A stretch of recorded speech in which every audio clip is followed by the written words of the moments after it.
Good evening, everyone. Welcome to the Arvada City Council workshop meeting for today, Tuesday, December 9th. Ms. Rush, if you'll do the roll call. Mayor Simpson. Here. Mayor Pro Tem Mormon. Here. Councilmember Ambrose. Here. Councilmember Davis. Here. Councilmember Pfeiffer. Here. Councilmember Griffith. Here. Councilmember Levison. Here. Thank you. We have two workshops this evening. The first is the JPPHA traffic presentation. Mr. Archer, I believe you have this item. Yes and no. So thank you, Mayor and Council. I have the distinct privilege of introducing Christina Lane, the Transportation Operations and Planning Manager for JPPHA. She made this presentation to the JPPHA commissioners back on October the 7th, and after seeing it, we were hoping, and lucky enough, to get her to come make the same presentation to you all about some of the work that her team did out on the Parkway. So, welcome, Ms. Lane. Awesome. Whenever you're ready. Thank you so much, Brian. As Brian mentioned, I'm Christina Lane. I'm the Transportation Operations and Planning Manager at Jefferson County in our Transportation and Engineering Division. So I did present this to our Board of County Commissioners in October. The request of them at that time was just to kind of touch on the potential need for the Parkway and whether or not the existing studies and plans relevant associated with the Parkway are still relevant. I forgot that I have access to this. Usually during my meetings, I have to say next slide. So briefly, just kind of going over what we'll discuss today. As I mentioned, why is the Parkway needed? Current studies and plans. What makes Jefferson County Parkway a little bit more unique compared to other roadway expansion or new construction projects? And then wrap up with some closing thoughts and possible opportunities. So we'll start on the Jefferson Parkway, just a high-level overview of what that alignment looks like based off of the studies that have been completed to date. So that red line is the alignment for the Parkway, and those blue dots that you see on there are the proposed interchanges. So the important ones are north of 64th, where the Parkway would actually take access off of Highway 93. The one at Candelas Parkway, and then Indiana, and the new Sim Street alignment near the Jefferson County Parkway, Jefferson County Airport. So why is a Parkway needed? So originally, the idea of the Parkway was established in 2008 with the intent to finish the regional beltway. So as you can see below, you can see that we very clearly have established a beltway at the regional level. The goal of this was to identify how we would kind of go about the implementation of the Parkway, which would follow very similarly a model that was established for the E470 portion. So that's a public-private partnership using tollways for implementation. With that being a tollway implementation, there is kind of outlined a phased approach that I'll kind of get into a little bit more later, and we can dive into at that point. From a regional planning perspective, this corridor is considered critical. So the Parkway is used for, one, our travel projections. So us as local agencies, when we get a development application, for example, and we ask our developers to show us what the traffic impacts are going to be on our corridors, we ask them to look at the Denver Regional Council of Governments travel projections to inform what the growth is expected on that corridor. With that in mind, the Parkway is included in our 2050 projections, and so all of our assumptions for our local roadways surrounding the Parkway are actually going to be underestimated if the Parkway were to be removed. The other critical component here are our air quality projections. So the Denver Regional Council of Governments is a metropolitan planning organization. As with any of the over 300 metropolitan planning organizations throughout the country, those are all federally mandated for air quality standards.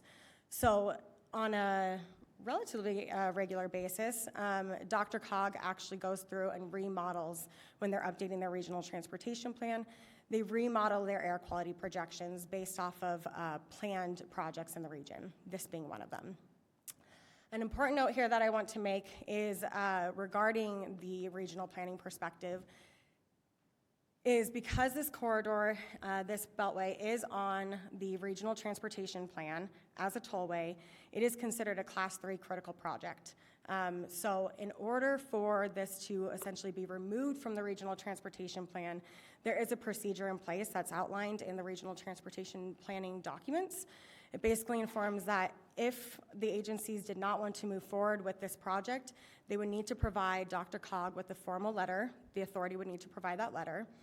Staff at the DRCOG level then begins to review that information and begin their work on remodeling their traffic projections and their air quality projections. That is a very lengthy, approximately 6 to 9 month process.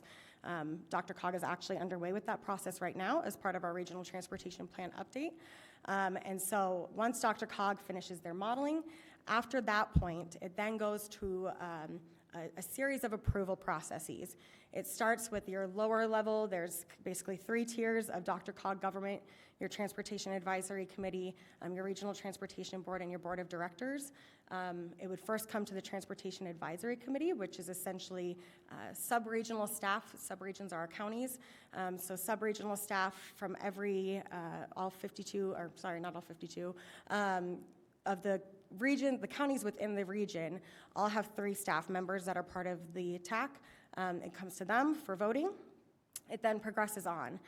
If it gets past all the different DRCOG committees and boards, it then goes to the state and FHWA for their review. Because again, the state and FHWA do have federal reporting requirements, and so ultimately all this to say that the process to remove the project from the regional transportation plan is lengthy, and it also doesn't mean that the buck stops with us. We could have FHWA say that it's not acceptable to remove this from an air quality perspective.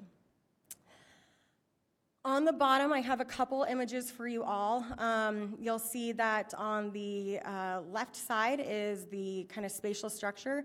This is really the intent of this is to show this is Transportation Planning 101. There are a variety of roadway networks that you look at a regional level. Some are hub and spoke models, some are beltway models. Clearly, the Denver region has gone with the beltway model. On that next little image there, the accessibility portion, just a good graphic to kind of show. If you see, it's a little bit small, but from A to B without the beltway, you'd be essentially traveling 30 miles in theory. With the beltway, your A to B is down to 20 miles. So you've got less vehicle miles traveled, less greenhouse gas emissions, more time for our community members to spend with doing things but driving. So a lot of those types of implications at play here too. In the image, just so you're all aware, because I know the graphic for the beltway is a little confusing with the different lines. The blue dash is associated with the Colorado Department of Transportation Planning and Environmental Linkages Study. So that was completed about 10 years ago, I think a little bit more than that. That brought all the local agencies through the PEL area together to identify what some of the improvements were for the state highway system through there. All the agencies at that time agreed that expanding State Highway 93 to a 4-lane and US 6 to a 4-lane highway was in support. So there's more on that if you guys ever need access to that. We have that downloaded at the county. And then the red portion is the parkway alignment.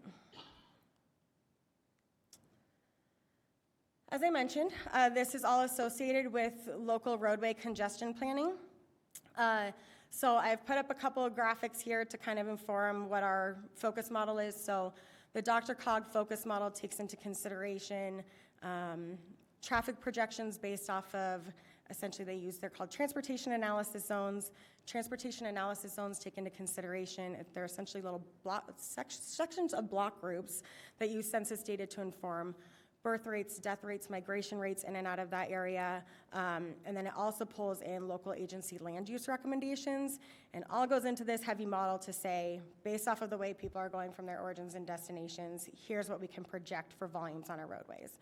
So in this context, you'll see 2020 focus model, which is what the region is currently working on. The 2025 focus model is currently being developed. In the 2020 focus model, that's assuming what we've observed for traffic on these corridors. So this is an example at Indiana and Highway 128. You'll notice that in 2020, I've kind of put the colors so that you can better align your eyes to where it is in the 2050 focus model. But you'll notice that in the thousands, we have about 15,000 vehicles a day on Indiana. Based off of a development coming through, we confirm that those volumes are accurate today. And looking at the 2050 focus model, you'll notice that the projections for Indiana are expected to drop. Traffic is supposed to get less congested on Indiana, and that's because we are planning as a region for the assumptions that the parkway will be implemented and pull those vehicles off of our local roadways and into the regional network. Leaning into that a little bit more, excuse me, is just to kind of show essentially where, if you're traveling in the direction of where you'd expect the parkway to eventually be aligned, when 93 is critically congested, which DRCOG, as part of their modeling, they do a congestion model every other year, I believe. Their most recent one does show that this segment of Highway 93 in the next 10 years will be critically congested. So what that means is as 93 gets more congested, a traffic engineer with another agency made a mention during a meeting just this past week that traffic is like water. It will flow to the path of least resistance. So what that means is that all that traffic that when 93 gets more and more congested is going to push onto our local network.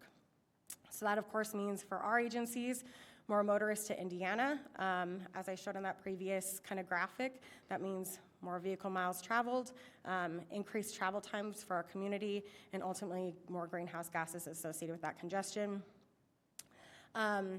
Further, I know Arvada has just completed their transportation system plan. Us at the county, we just adopted our transportation mobility plan. When we go through these processes, we do what we call volume to capacity ratios, and so it takes into consideration our number of travel lanes, and what we use that transportation analysis zone data to project out our roadways, and we determine whether or not we have the ability to absorb the capacity of corridors. All of our models to date, because they include the DRCOG focus model, are not taking into consideration what we as local agencies would need to achieve if the parkway were pulled from a possible alignment. So for us in JPPHA, I'm unfortunately not able to speak to the transportation system plan in Arvada, but for us in JPPHA, that would require, for example, Indiana, which is currently a minor arterial.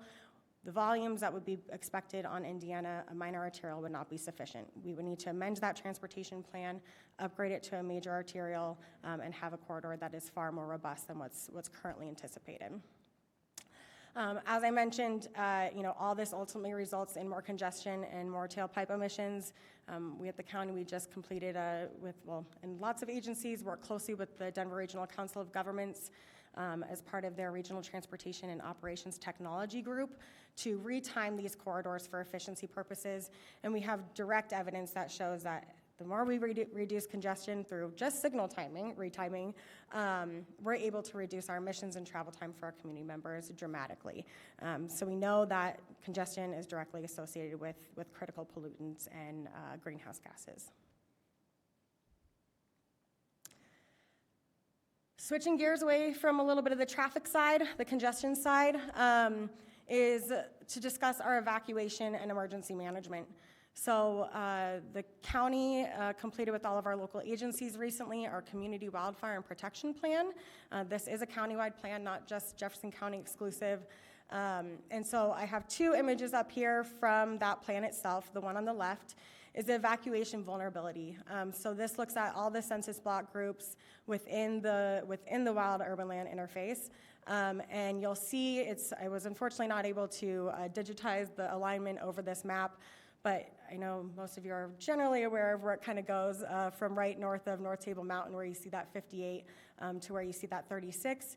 And you'll notice that some of the block groups in this area are some of our most critical, most vulnerable populations for evacuation. We all are obviously very familiar with the Marshall Fire. These are areas that are surrounded by a lot of grasslands, which burn at a very high and heavy heat, and so they can spread rapidly, and in these areas where we have a little bit less robust of a roadway network, evacuation is extremely critical. On the right, this is not to show what the study showed as critical corridors, but what we heard from our community members as critical corridors. So you'll notice that 93, Indiana, 128, et cetera, all of those were highlighted as critical concerns for our community members.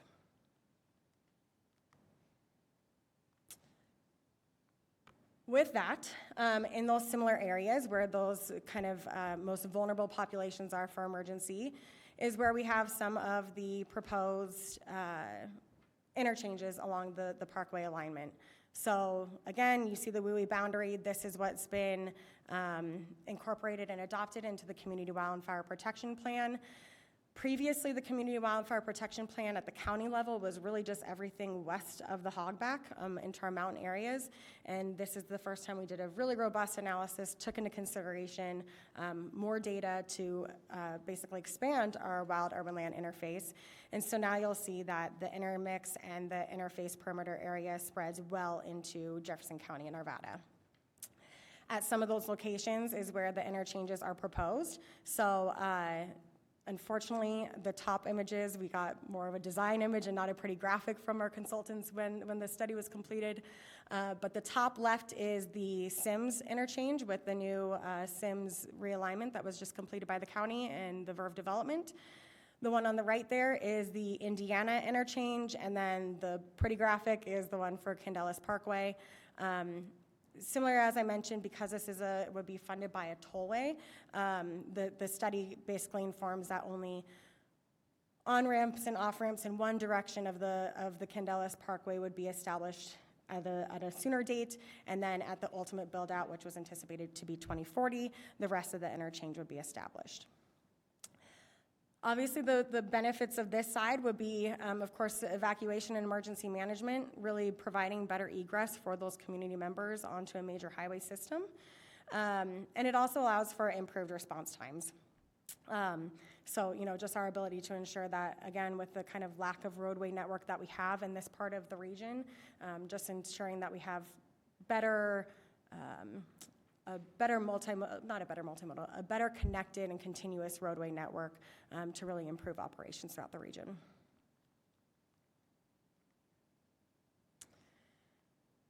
So, current studies and plans.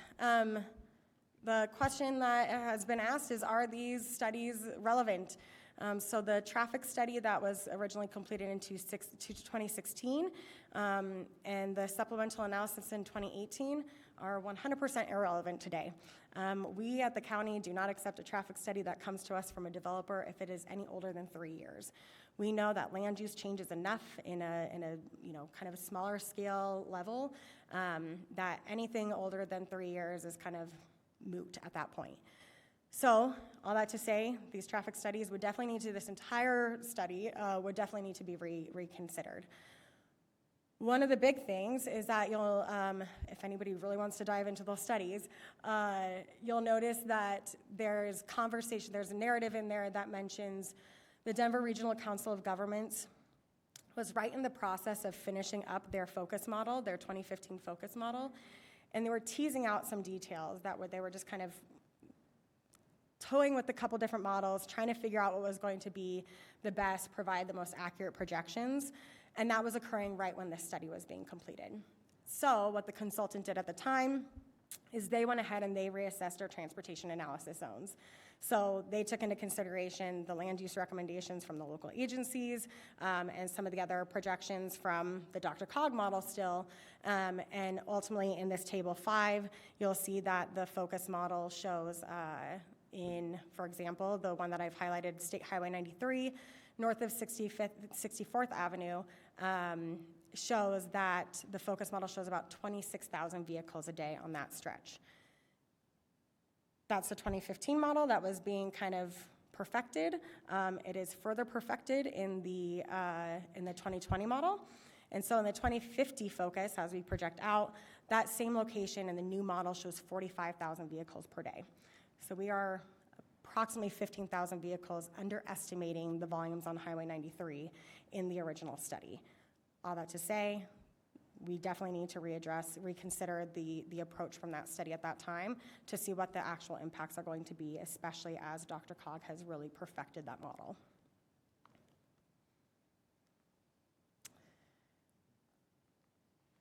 As you kind of dig into that study, I know there's a lot of thoughts of like, well, let's just build Indiana up or let's just build 93 up.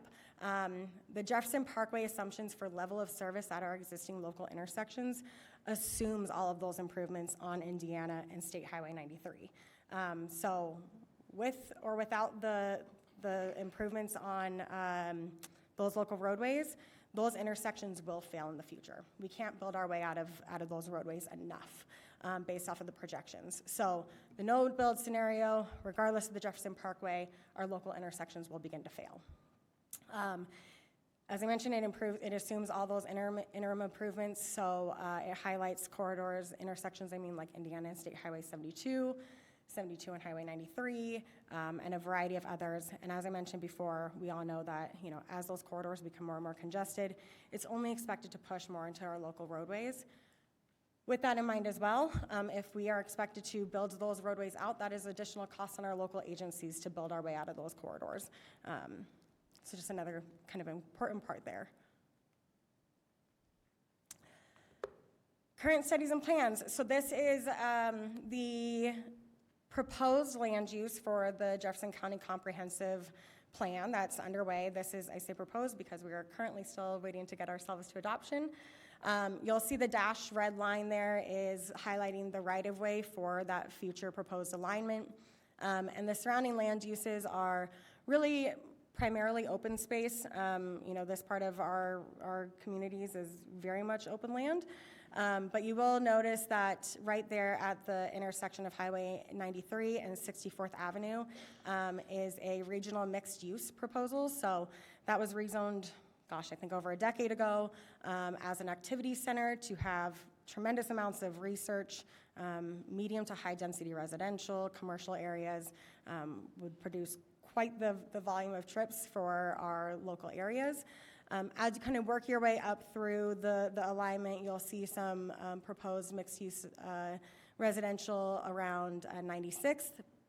And then you start working your way into the city and near the airport. And just to highlight, this could also provide some better connectivity to the airport as a catalyst for better connections for freight. Moving on to the Arvada Comprehensive Plan, which I have been informed is going to be updated next year, so that's very exciting. The alignment is shown in kind of, it's a little bit harder to see on this map, but it's that light gray dash that kind of comes through. You'll notice that the Arvada Comprehensive Plan also notes the activity center that I just mentioned in Jefferson County. And then as it kind of comes through into the city, you really get to hit on some of those neighborhood and community commercial areas. So another opportunity for great connections. So what makes the Parkway unique? What makes the Parkway a little bit more unique from a regional perspective is that we're the only area still that has this missing gap in our beltway. So it's different from another, expansion project or construction project because we really are looking at this from a regional perspective and not just a capacity issue. As I mentioned, the local and regional network designed around the future parkway. So for example, when the developers built the Sims realignment, that realignment was designed and slated for the eventual connection into the parkway. So us at a local level, but also regional level, are looking at those broader connections. And then I think it's also important to note that this type of project is not in conflict with any CDOT goals. So I think a great example of where I mentioned CDOT goals is the I-25 scenario. So CDOT in the past few years went from saying that they were going to expand I-25 through downtown, add another lane, and try to build their way out of that congestion. And they said, what are we doing? We have wonderful transit along this area. Why would we try to build ourselves out? Let's start to encourage more and more people to use different modes of transportation. So for example, in the area where they were planning on expanding I-25, in the Denver urban area, about 50% of employees that work in Denver are within 7 miles of their destination. Those are the trips that if you expand a highway like I-25, you're going to get people, it's called induced demand, that are now saying, well, I've been taking the bus for 2 years because I got tired of the traffic on I-25, but if there's another lane and I-25 is going to be a little bit faster, I'm going to shift my mode back to driving. And so it's called induced demand. In this context, there's really no need for any concerns over induced demand. We don't have transit out here. Nothing in this area provides anything. There's one bus line along Highway 93, but the rest of this region is completely absent of transit. We know our roadway network is still very rural in nature. There's not a whole lot of connections in general. So even providing those multimodal connections, bike facilities, pedestrian facilities, is not really reasonable. We also don't necessarily have the land uses to date to generate those short trips in this part of the region. So as I mentioned, the 7 miles for being those captured trips in the downtown core.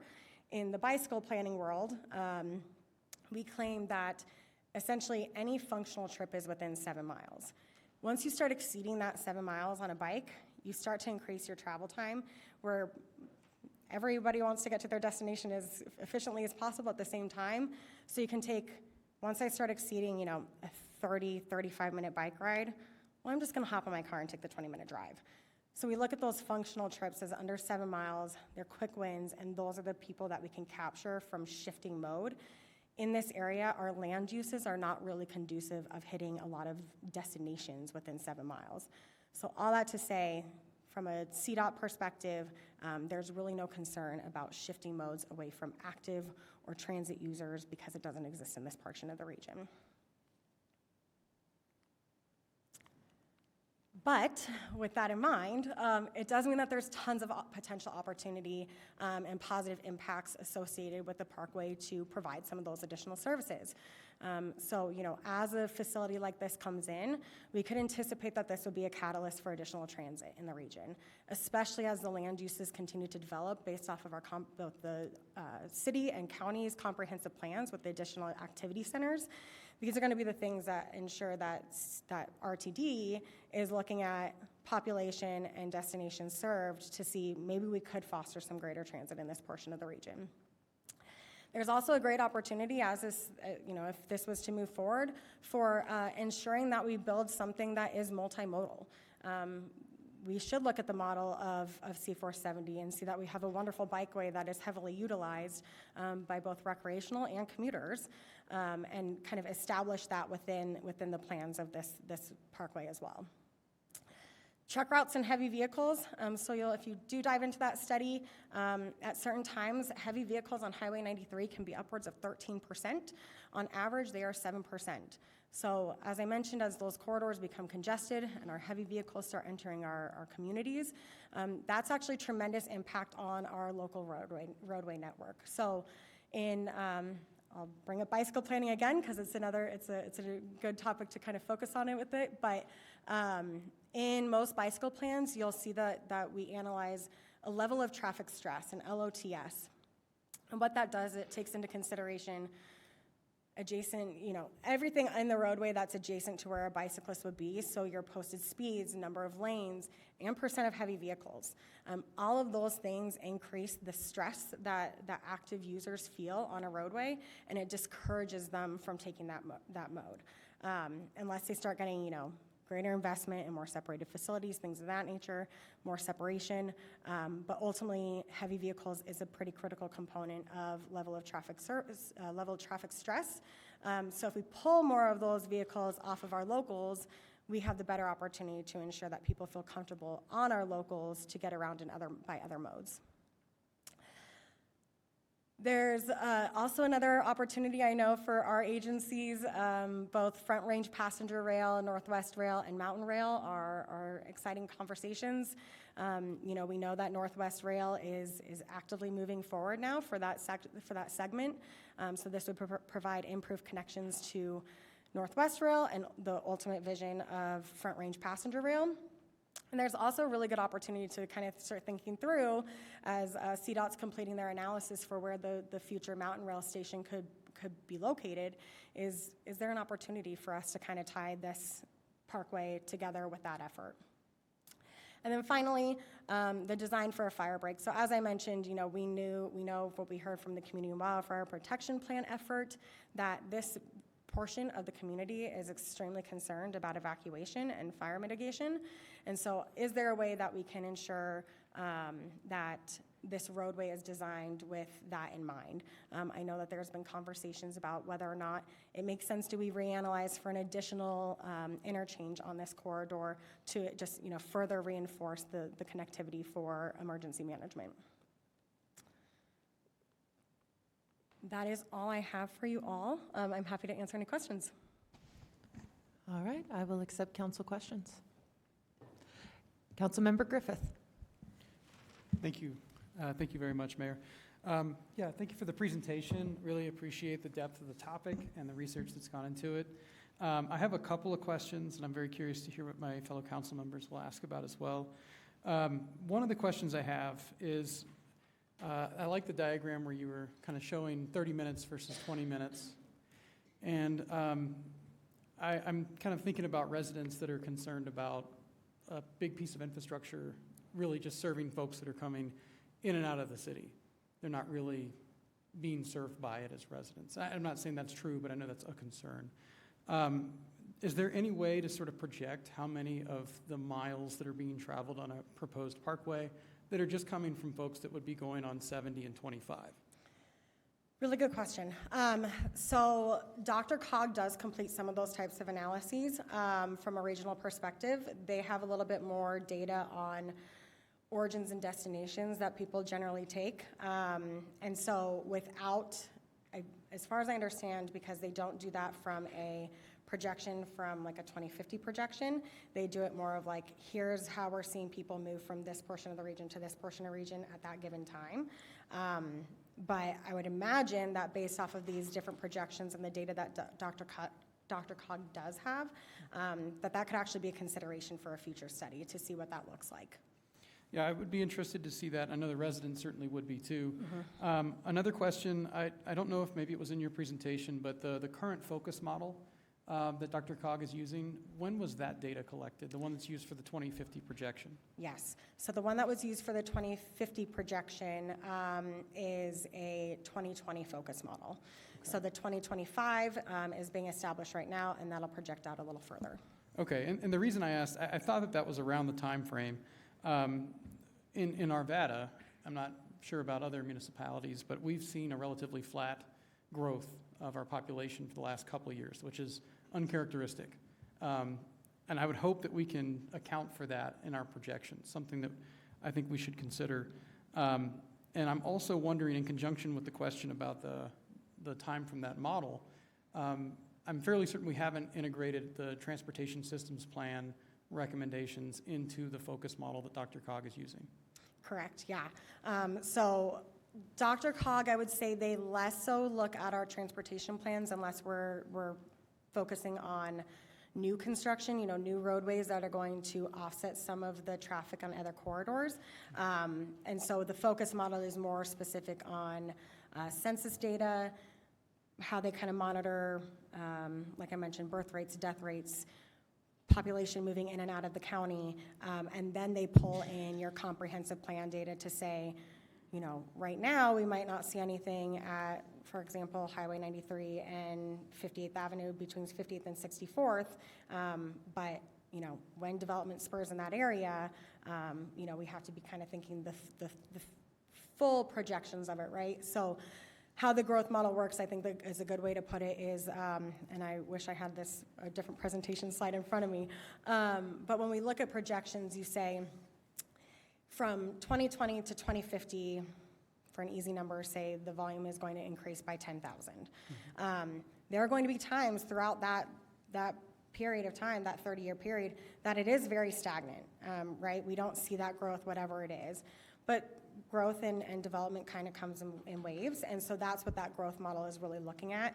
So it's to say that, not that you're going to experience, incremental growth annually, but you might see an influx of traffic on a corridor because you've received an influx in development in 3 years, and then development kind of tapers, and then 3 years later you get another influx.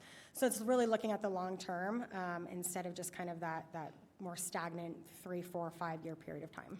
Right, and when will the focus model have a comprehensive update? The focus model comprehensive update is actually currently underway. Oh, so, great. Yeah, so DRCOG has requested all of the local agency comprehensive data, and they base that off of the 5-year ACS. Mayor, may I ask staff a question? Absolutely. So we have a transportation systems plan. Are we able to integrate that into the research that Dr. Cog is working on currently?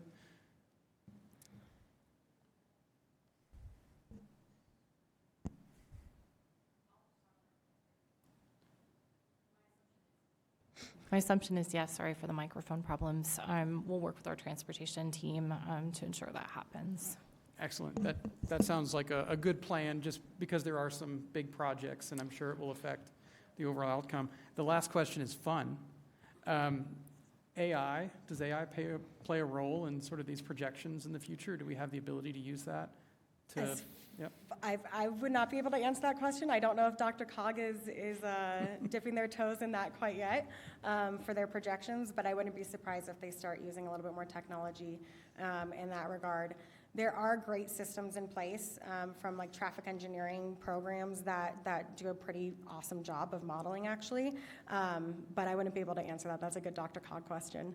I will say, just to clarify as well, Dr. Cog does have connections within every agency throughout the metro area, so they do actively solicit your most recent transportation plan data, your most recent comprehensive plan recommendations to all filter into this model. So every agency does have the opportunity when they update this to provide any sufficient data or relevant data that the region requests. Thank you, that's all. Yeah. Councilmember Ambrose, you were next. Thank you, Your Honor. Thank you for your presentation. I don't know if you have an answer for me because you didn't bring it up in your presentation, but one of the unique things about this area is the Rocky Mountain Flats and the fire at the radioactive facility there.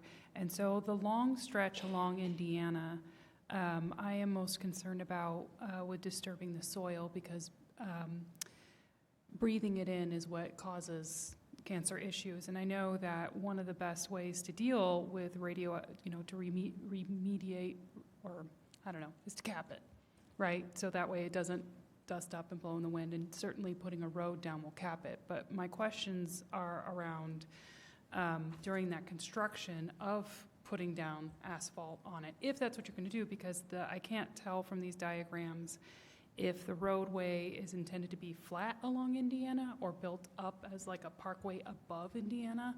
Because if you're doing a parkway like above Indiana, then that's not capping it at all. That's, pillars and digging in deeper and all of those things. So I didn't see anything about that in your presentation. I don't know if it's because you're going to do another study about this or there's other things to take in consideration with that piece of land. Yeah, great question. I'd say from my perspective, I'm not in the construction side, so I'm not able to speak to kind of how that would all function and look. But as with any construction project, there's very strict guidelines at the state and federal level, and all of those would need to be addressed before anything moved forward on a project like this. But I would imagine that, if and when this becomes a bigger consideration and is a greater interest to reanalyze, then that would of course have to be looked at again, because the parkway would have to meet all of our air quality standards and environmental standards. Yeah, so I'd be interested not only in the construction phase of it, like what it's kicking up and what kind of pollution and how much contamination, and versus, if it gets capped or if the pillars cap it, but also in the maintenance of it, right? Because the roads only last for so many years and you got to dig them back up and re-put them down. So those are the kinds of things I'd be looking forward to, especially because that construction will affect our residents right there. The people who live in that area are the ones who are going to be affected the most by any disturbance of that, human disaster. Yeah. Councilmember Pfeiffer. Since we ended with that, I should probably bring up, we probably should share the CDPHE results of the testing of the soil that showed there was not anything found. But we probably should share that with new council members. Sounds good. I thought we did prior, but I'll make sure we do it again. Yeah, maybe kind of recap maybe. Absolutely. So that would be good for everybody. I'm going to bounce around, but you'll just have to bear with me. If we, and you can look at it either lens, if we didn't do the parkway or we did do the parkway, with the new greenhouse gas regulation in the state, I would assume there are some impacts on funding because something changed, right? Because funding's based on, are you meeting greenhouse gas levels? And there's a lot of assumptions in today that this parkway is happening. So it doesn't just impact the parkway itself. I would assume it impacts all of the projects, all transportation projects within the region, within DRCOG possibly. Is that inaccurate? Yes, to an extent. So, yes, from a modeling perspective, this is regionally significant.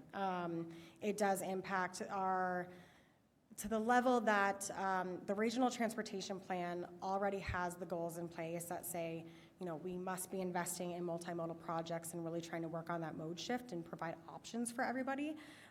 So that part of it wouldn't change, but in terms of ultimately the funding for this and maybe some of the associated improvements that would fall on us local agencies, the modeling would readdress that. Funding for some of the improvements tied to the parkway could definitely be pulled, but then it would also require that in the remodeling of the air quality projections, and now we see that, again, Indiana 93 are going to be more congested, what improvements are required there and who do those improvements fall on? In most instances, they're going to fall on us, on our local agencies, as the maintainer of the roadways between 93 and our other state highways. Yeah, I think we need to keep that in mind, that we could lose funding in general, not just because of not doing the parkway, but just losing funding in our region. So everyone needs to kind of keep that in mind. The one thing that I think if you do any further study is the impact on commerce and the economy. You don't really say it in here, but I think to be inclusive, one of the things that I've noticed in these presentations we don't talk about is this beltway connects 3 airports and logistics centers. I think like Broomfield's Interlochen is falling apart because it's not connected to a beltway and there's not a quick way to get to the airport, especially DIA or DIN, but Centennial's also. So when you start looking at logistics and movement of logistics, I believe we are missing out on commerce and some business opportunities and economic development because of the lack of having the beltway like other major cities do. So if we were to think regionally, I think I'm just making a comment that maybe your presentation was awesome, and you're a traffic engineer, so this works. But I'm a planner, thank you. Oh, planner. Yeah, it's like an architect versus an engineer, Yeah, I guess, exactly. too, right? But I think you could pull in your economic development side and have them pepper in some stuff in here as well, because there is a negative impact for not having that beltway completed. Just a comment. I already brought that up. And then also the other thing I think for council, and I think it's still there, if I remember right, DRCOG shows Candelas as an urban center. It's been that way for a long time. And for those that don't know how that works, being the former chair of DRCOG, urban centers, we got extra points for doing certain transportation projects. And if we lose that, not that we've ever kind of pulled that string, we should, we can lose funding. So the scoring and the funding was around, is there transportation projects that are around urban centers? Good example, like Denver took, I voted against it at DRCOG, but all that money for 16th Street Mall, that was considered an urban center, obviously, and it was regionally significant, and they got new pavers.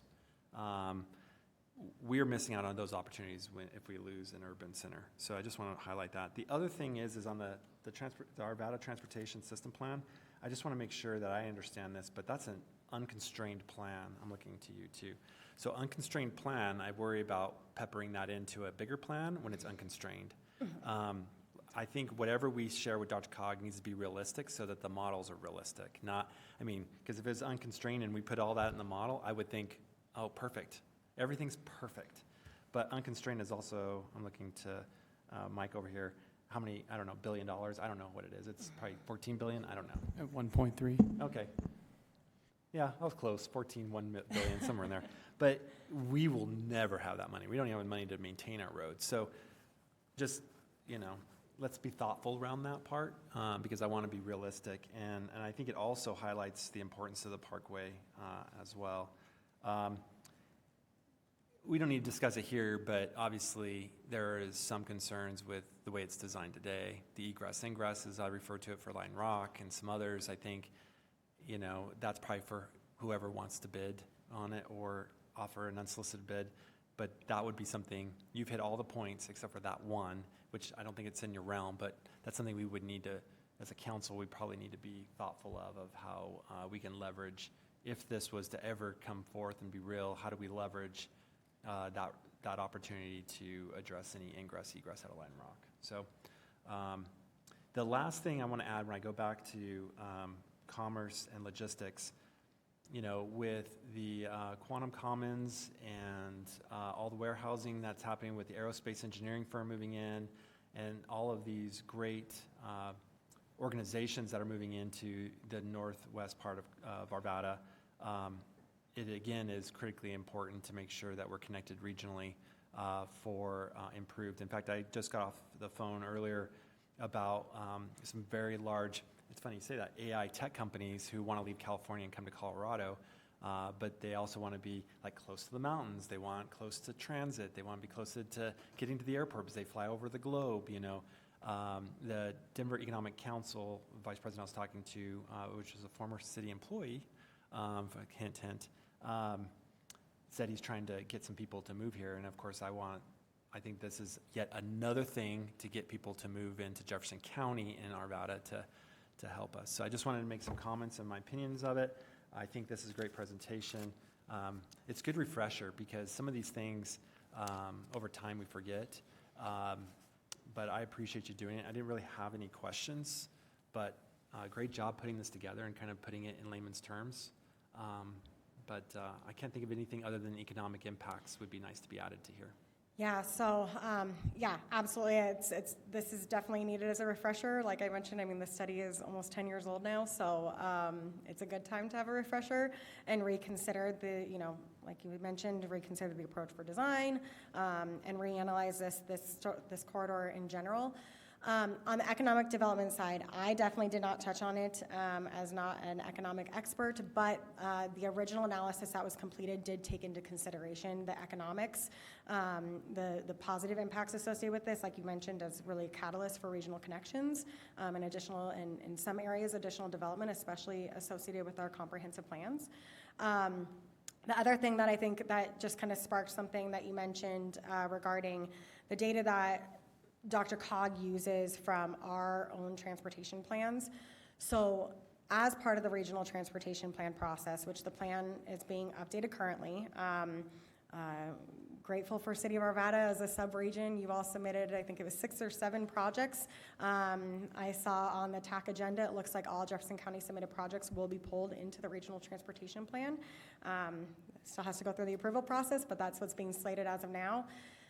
There are, it's an important thing to note, so I'm glad you mentioned it, is that Dr. Cog does not incorporate every local agency roadway into their analysis for modeling. They only look at what they deem regional corridors. So this is really looking at those major thoroughfares.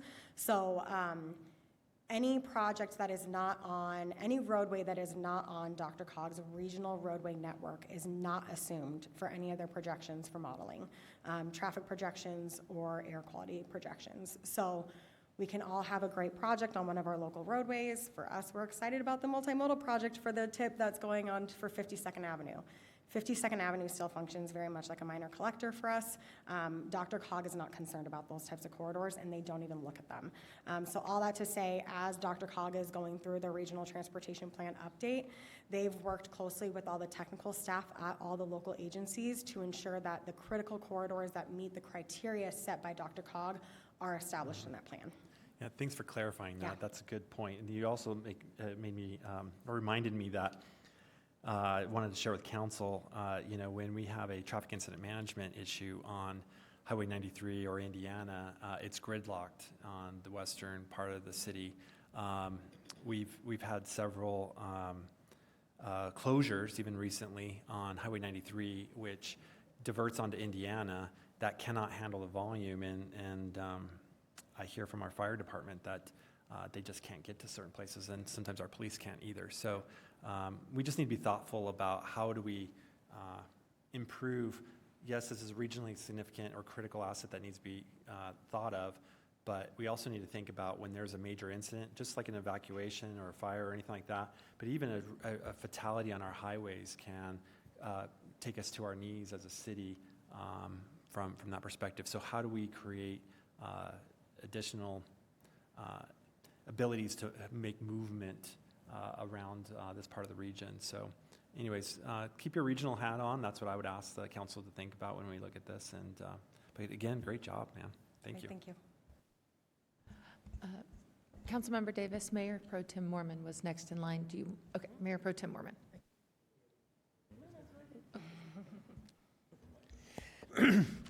Thank you for the presentation. I guess my top priority or critical lens that I look this through is how it's going to impact our local traffic issues here in Arvada, because we have, and on the west side, we have significant amount of those. And I think to add on to Councilmember Griffith's question or comments about origin destination studies, I think that will be crucial to have that updated and understand that, because I can only look at it anecdotally from, I do a lot of commuting up and down Indiana to get to Boulder from Arvada, and my experience has been that most of that traffic during peak times is either going north or south or east, but not west. And I could sit at that intersection and maybe see 1 out of 50 cars make a right turn going south on Indiana to go west, and wondering how this is actually going to alleviate that traffic if people aren't going that direction, trying to get to Golden from Candelas. So that, for me, that's crucial to understand where that origin and destination is occurring. And you talked about the modeling, assuming a lot about the Beltway being completed. And so I guess one of my questions to that is, the other 2 segments, the one to the north and to the south, there's no guarantee that those will be completed if the Beltway is built. So how, that does not address the air quality issues and the things you brought up that are important in the modeling. So it's not just the Beltway that's the missing piece. There's also 2 more. And part of that too for me is thinking about, the Beltway going south and basically dropping off on to 93, and we've been talking about all the congestion on 93, so I question how that addresses the congestion on 93 if we're just ending the Beltway at 93. And another thing that I think is really important to consider on this, as you also, as I heard you say in your presentation, was that 93 in Indiana, improvements need to be made as well. And I think we have to be very careful, because oftentimes in these parkways, there's no competition clauses that say you can't make those improvements. So we need to be very cautious of that in our proceedings in that direction. And then the last comment I have is about induced traffic. You focused mostly on modal shifting, but I think there's other factors that contribute to induced traffic demand as well, and that's drivers changing from parallel routes, increased trips at peak times, new trips, because now I can get to Broomfield really easy that I didn't get to Broomfield easily before, and so I'm just staying in Arvada, but now I can easily go to Broomfield, for example, with the Beltway. So I just want to add that induced traffic isn't just about modal shifts. There's a lot of other factors at play that could cause induced traffic. And I've lived in 2 areas with beltways, Washington, D.C. and Indianapolis, and induced traffic is, it's congested all the time. It never felt like once the Beltway was completed, did we have a relief. So I just want to caution us as we proceed and make sure we're looking at it with a critical eye. Councilmember Davis. Yes, thank you. Thank you, Ms. Lane, for this presentation. I've seen bits and pieces of it going through Dr. Cog and through the Jeff tag. But I wanted to assure council that staff, we have a wonderful transportation engineer who is involved in both Dr. Cog, bringing our data to Dr. Cog and to the Jeff tag. So I can tell you that with confidence that our transportation plan is actually being woven in, and things that are being considered are the unconstrained nature of our portion, of this portion. So I just want you to just have that level of confidence that Arvada is very much involved, and stay tuned. There's going to be more information. So I just want everyone to understand that at the end of the meetings, when I give my Jeff Tag presentations or my Dr. Cog presentations or overviews, that you're getting the latest and greatest information. Thank you. Councilmember Levison. Thank you so much for putting this together. So as a fresh perspective on council and hearing many perspectives about this project, one of my two biggest questions are, what is the best path to an accurate history and understanding of this project? And what were the previous barriers to this project, or where, so we're not maybe rebuilding the wheel, we know what to expect and why this hasn't happened yet, or not happened. Yeah, so I'll speak to the best I can. The Parkway from a local agency staff perspective, I would say, has really not been a hot topic up until relatively recently. And so the general history behind it, my understanding, the kind of stopping point with this was, one, funding. We needed, ultimately a tollway authority that was interested in pursuing this project. And then my understanding is the environmental considerations. It is obviously a major project and going through the Rocky Flats area, which is, of course, a great concern for the community. So that's as far as I understand, but the entire history and politics behind it is a little bit above my head. Councilmember Pfeiffer, Councilmember Ambrose, I do have some questions of my own. Do you have more questions, or do you want to make comments? Question. Okay, question, please go ahead. I forgot to bring up the Northwest Parkway extension that you show from Northwest Parkway down to the Jefferson Parkway. In this screen, they say future. Did we ever get confirmation that Northwest Parkway has the ability to extend? That's a great question. I do not have an answer for you on that one. I'll have to take a Yeah, I was deep just dive into curious that. if they have the authority to extend. I know they seem to have relationships that are pretty, what I gather, are healthy with the community. And I was just curious if contractually could they extend with their community there? I haven't seen any documentation on my end that states that they can't. But to the point that was made earlier, I think from Commissioner Mormon, is that, of course, the parkway can't be completed in a silo. It has to be done hand in hand with the projects on Highway 93 and the parkway. So, of course, that's what the Planning and Environmental Linkages Study from CDOT informs, is completing that 4-lane highway. In the Regional Transportation Plan as of now, of course, like I mentioned, that's being updated, so those kind of timelines for slated funds is to be changed. But right now, the Highway 93 portion of CDOT's projects in the Regional Transportation Plan show the funding cycle from 2030 to 2039. So kind of to provide a little bit more context of how the regional is looking at this, is that they anticipate that they would like to see improvements made to 93 between that time frame. So plenty of opportunity to kind of figure out the other logistics with the other portions of the corridor. Thank you. Yeah. Councilmember Ambrose, questions? Go ahead. Yes, thank you to Councilmember Pfeiffer for pointing out that CDPHE has already done a study and that they didn't find anything. I would like to see that so I don't know if it's staff that has it that can send it along. Yeah. I just sent it, so you'll have that great. document. Okay, yes, because I'm interested in how the study was conducted, but and if it was limited to a type of construction. And the other question I have about it is, will it be done again, or is it we did it one time, radioactive's forever, so if we didn't find it that time, we're probably never going to find it again, and it's not worth the expense. I don't know if you know that or if anybody on staff, but that's another question I have. So when you read the study, it will make reference to the question you have, but in essence, they said they've done it. And that will be it. Can I add to that? Can I add it doesn't prevent if there's a developer for the highway, that they wouldn't do testing while they're building too. I think there's some liability that they would probably need to do some testing with the soil anyways, just from clay and just the makeup to figure it out anyways.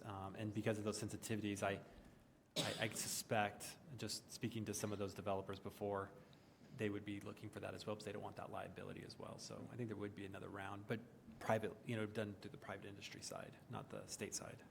Councilmember Davis. I can add on to that the Rocky Flats Legacy Group, which is run on a federal level, maintains constant monitoring out there, groundwater, air quality, soil.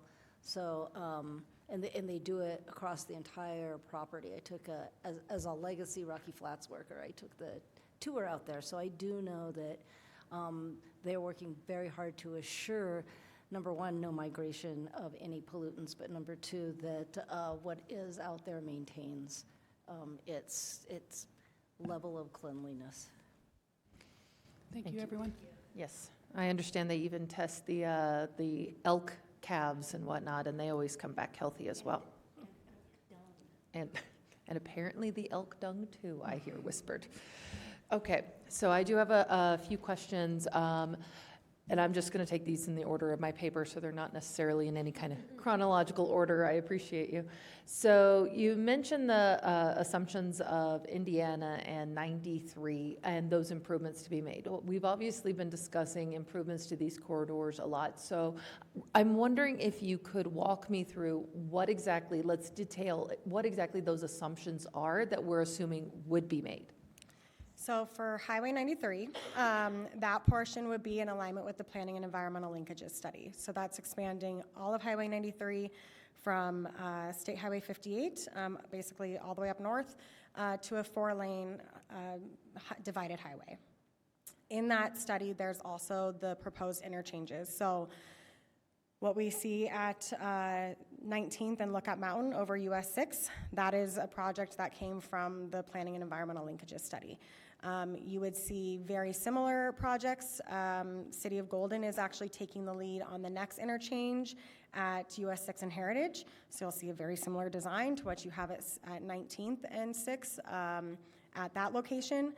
It also proposes another grade-separated interchange at Washington in 93.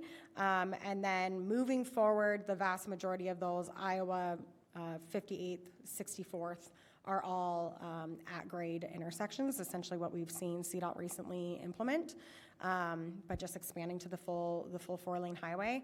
The Indiana portion is building to the recommendations within our local plans. So for Jefferson County, that's building that out to our minor arterial template, which would be a 4-lane road with center turn lanes in both directions.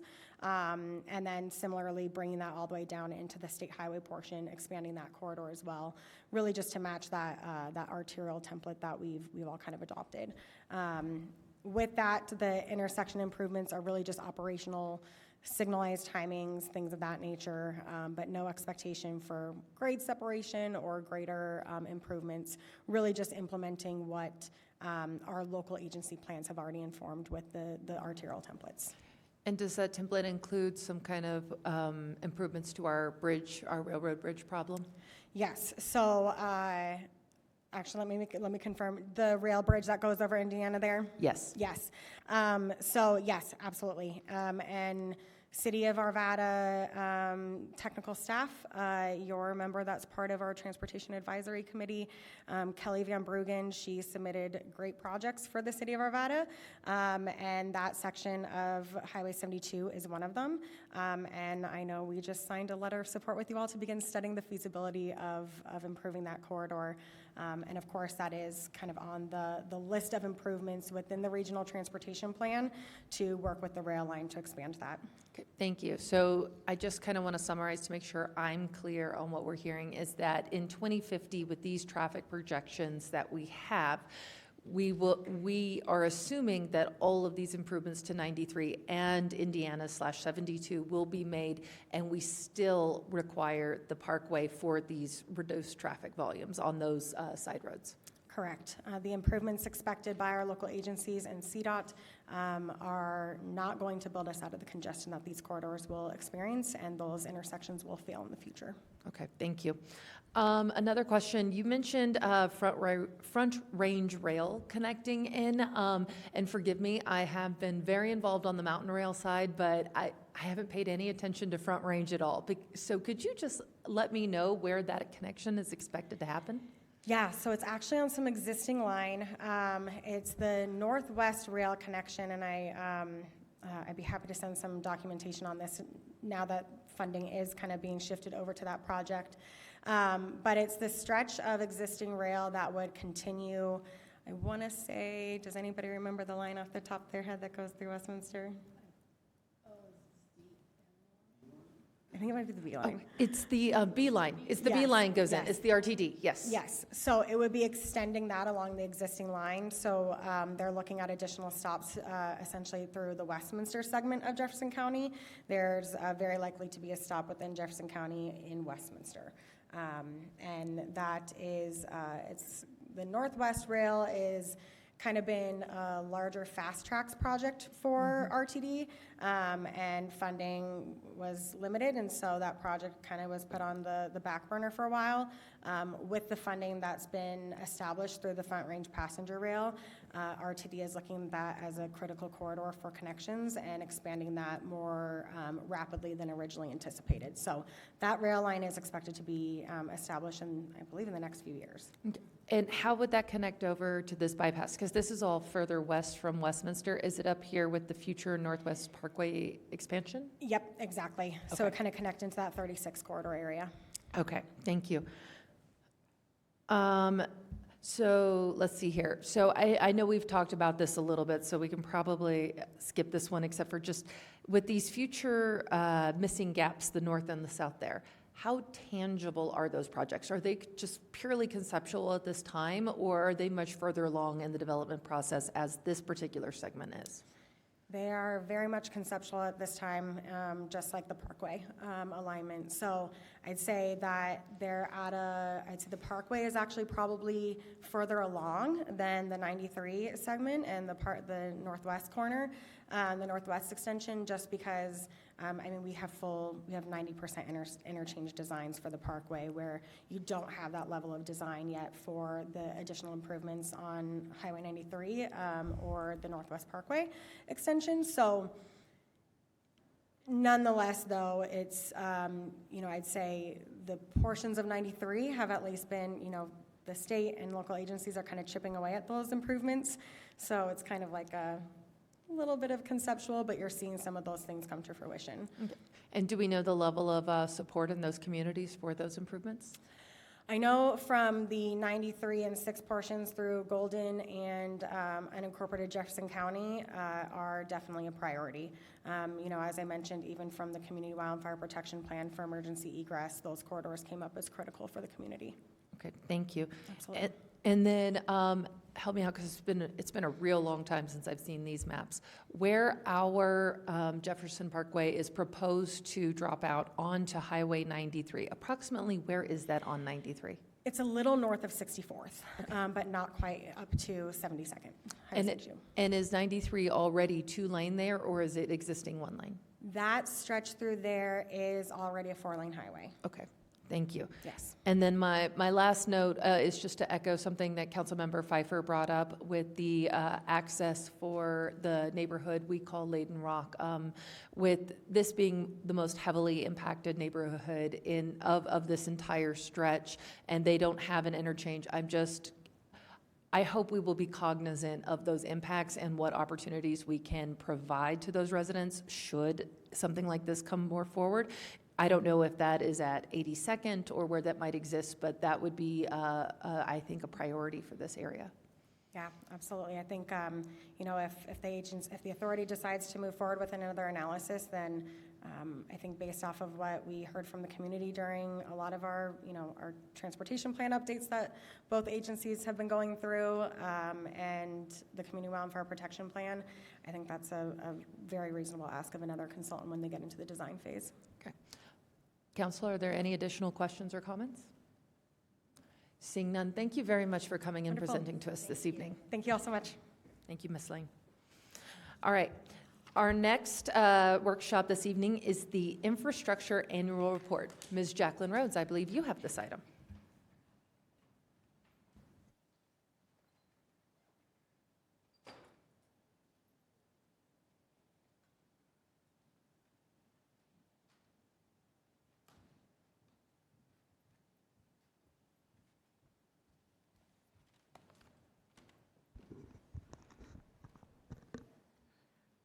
Well, Well, good evening, Council. Thank you for the opportunity to present our infrastructure annual report. I'm really excited to be here, and I'm joined by a number of our leaders from our infrastructure team. I have Dominic Vessa, one of our deputy directors, Chris Gray, our our infrastructure business manager, excuse me, Mary Stahl, our utilities engineer, Claudia Vaughn, our city engineer, Chris Lisberg, our assistant city engineer, who will be joining me in this presentation. So I'm just going to begin by acknowledging that we have a lot of information to present to you tonight, and a lot of results to share and some stories to tell. So if it's at all possible to hold some of your questions to the end of our presentation, we'd be happy to address those as a team. We're not seeking specific policy direction from the council tonight. Really, this is just our time to provide transparency about what we were able to accomplish this year and prepare you for what might be coming your way in 2026 as the priorities that the team is working on. Overall, we're going to share some highlights of the key initiatives, project milestones, and again, what you can expect to see progress on priorities for 2026. So I'm just going to kick it off with a bit of an overview. And we just want to emphasize that we believe excellent infrastructure is essential to our economic vitality as a city. Really, it's the foundation for our vibrant community. And so we take the work of delivering our core services and the strategic goals that you've laid out in the City Council strategic plan very seriously. This slide shows a number of numbers of the systems that we maintain and operate, as well as some of the way that the department is organized. And this is a big team. Overall, we make up about a third of the city's staff. And when you look at a combined operating budget, almost half the city's operating budget. And so we plan to walk through tonight's presentation, sharing a number of results across these teams and operations with you.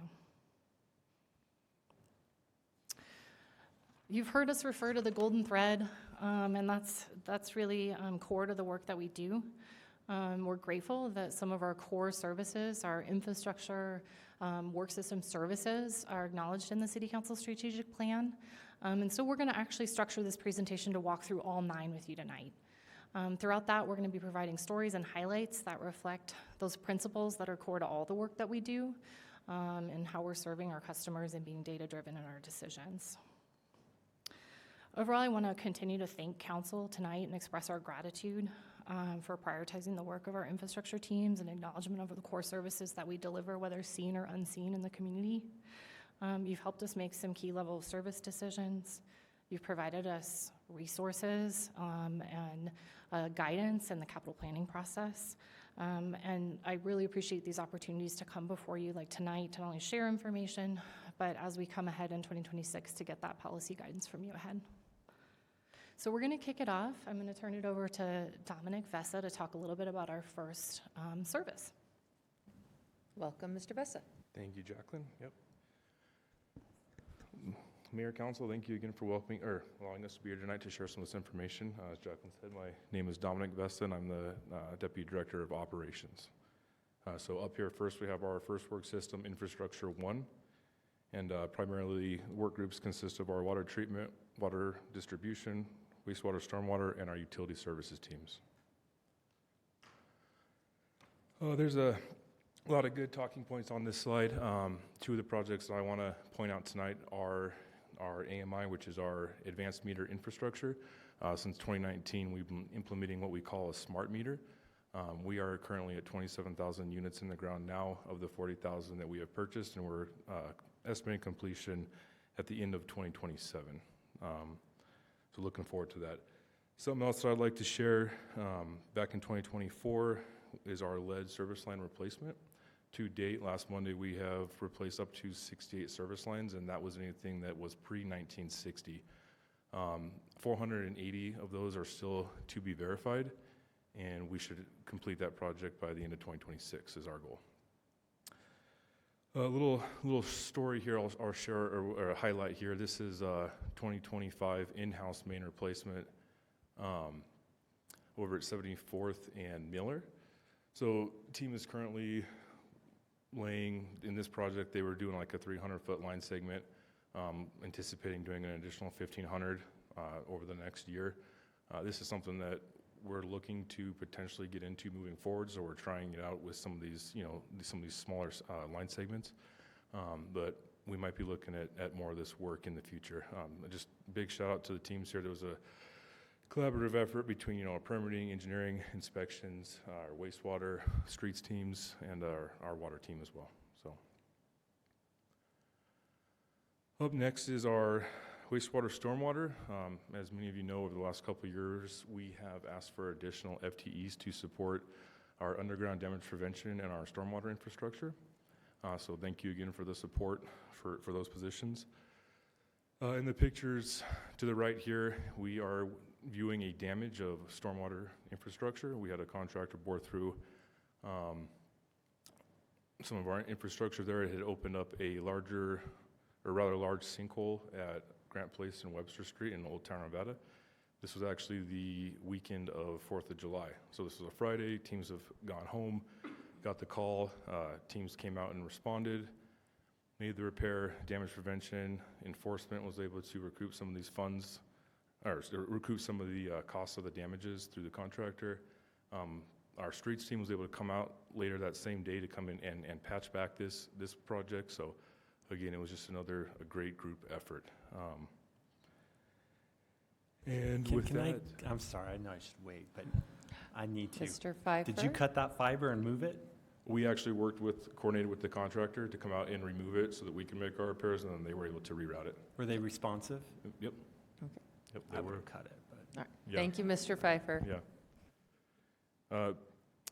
Yep, so with that, I'll be back up here in a couple more slides, but I'll hand it over to Chris Gray. Thank you.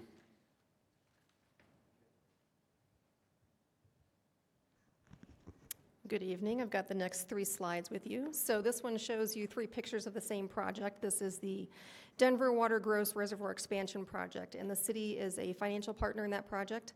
We are paying 1/6 of the construction costs, and for that we will receive 3,000 acre-feet. This is assuming that Denver Water is successful in its litigation moving forward, but the reservoir is still moving forward with completion of the construction.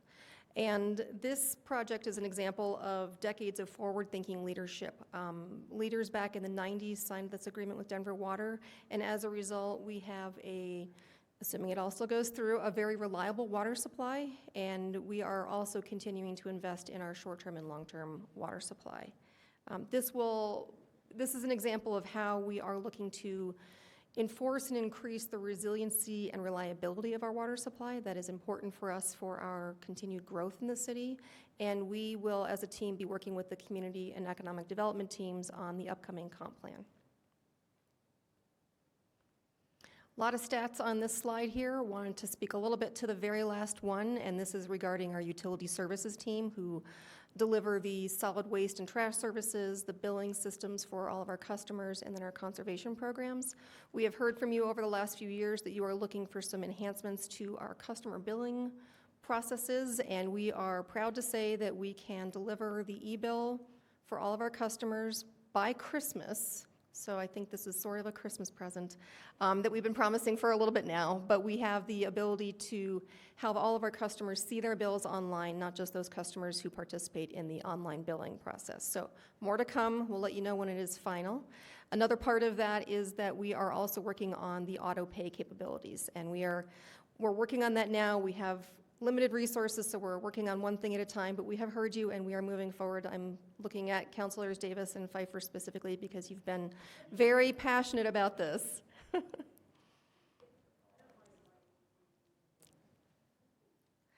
And then finally, we believe we deliver exceptional value for our essential services. And so the picture you'll see there on the right-hand side shows our bright orange construction sign. We've been moving that around town.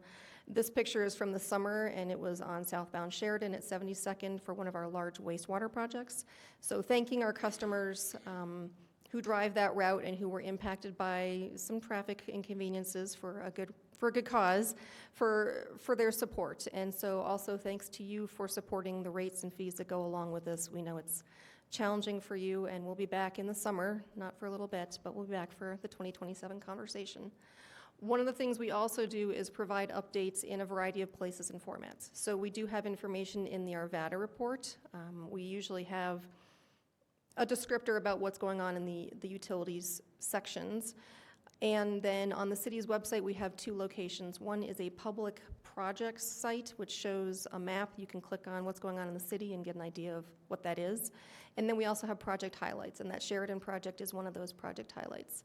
We also have, for people who really want to get into the details, the utilities transparency page, which speaks to our revenue sources, our long-term planning processes, and then other information about the financial side of the utilities, because we do recognize that it is an impact to our customers and want to be upfront with them about what we do and how we do it. And with that, I will transfer over to Jacqueline. Thank you. Well, I just want to acknowledge our Deputy Director, Eric Lewin, couldn't be here tonight, so I'll be presenting some of the areas that he's responsible for. But essentially in Work System INF2, we invest in and maintain safe, resilient, accessible, and environmentally efficient city facilities and fleet vehicles. So really this work group, our facilities, fleet, and sustainability teams support this core service. And I just wanted to provide a couple of key highlights. You're all aware, and perhaps maybe it's old news, but we love to celebrate the accomplishments of the Arvada Aquatic Center. Not only has it formally received the LEED Silver certification, but recently it received the Engineering News Record Best Projects of 2025 award, and also won a Specialty Award of Merit for Safety. And so the team is really proud to get that recognition through the delivery of the project. I also want to talk a little bit about our fleet electrification work, and we've been doing some updated analysis and projections through the Energy Fleet Electrification Advisory Program, and be having some more results to share with you in 2026. But we want to celebrate that we've increased our charging capacity over time. So from 11 to 20 public chargers, and overall we'll have 42 EV chargers once everything is complete for the projects that are underway now, from public chargers at the Aquatic Center, the Old Town Transit Hub, also to our fleet-specific chargers at our shops and City Hall. So we're excited about that progress. Also, I want to talk a little bit about our sustainability program. We're excited to share that this week we learned that the DRCOG Building Policy Collaborative, a $900,000 value award, was approved for the City of Arvada. This was a collaborative effort between our CED and infrastructure teams to achieve this award, and it's going to support a number of different things that will help our team, specifically some positions, a decarbonization and energy code specialist that'll work with us, as well as an HVAC and building electrification specialist, as well as some document management system components of our permitting process that'll help us streamline and make more efficient our processes. So we're really excited about this award. There's some time to implement the work, but we'll be sharing more in the year ahead. And then, of course, we received some great feedback from our last workshop on the Waste Diversion Action Plan. Not only will we be coming back to you with some key questions that were asked, but incorporating that into the Climate and Sustainability Action Plan. The CASIP went live for public comment this week. We'll be pushing out a number of social media campaigns and seeking community engagement with that plan over the course of the week, and that'll close on January 4th. Again, the team plans to come back to you in 2026 and present some of the findings and seek your feedback on that plan prior to adoption.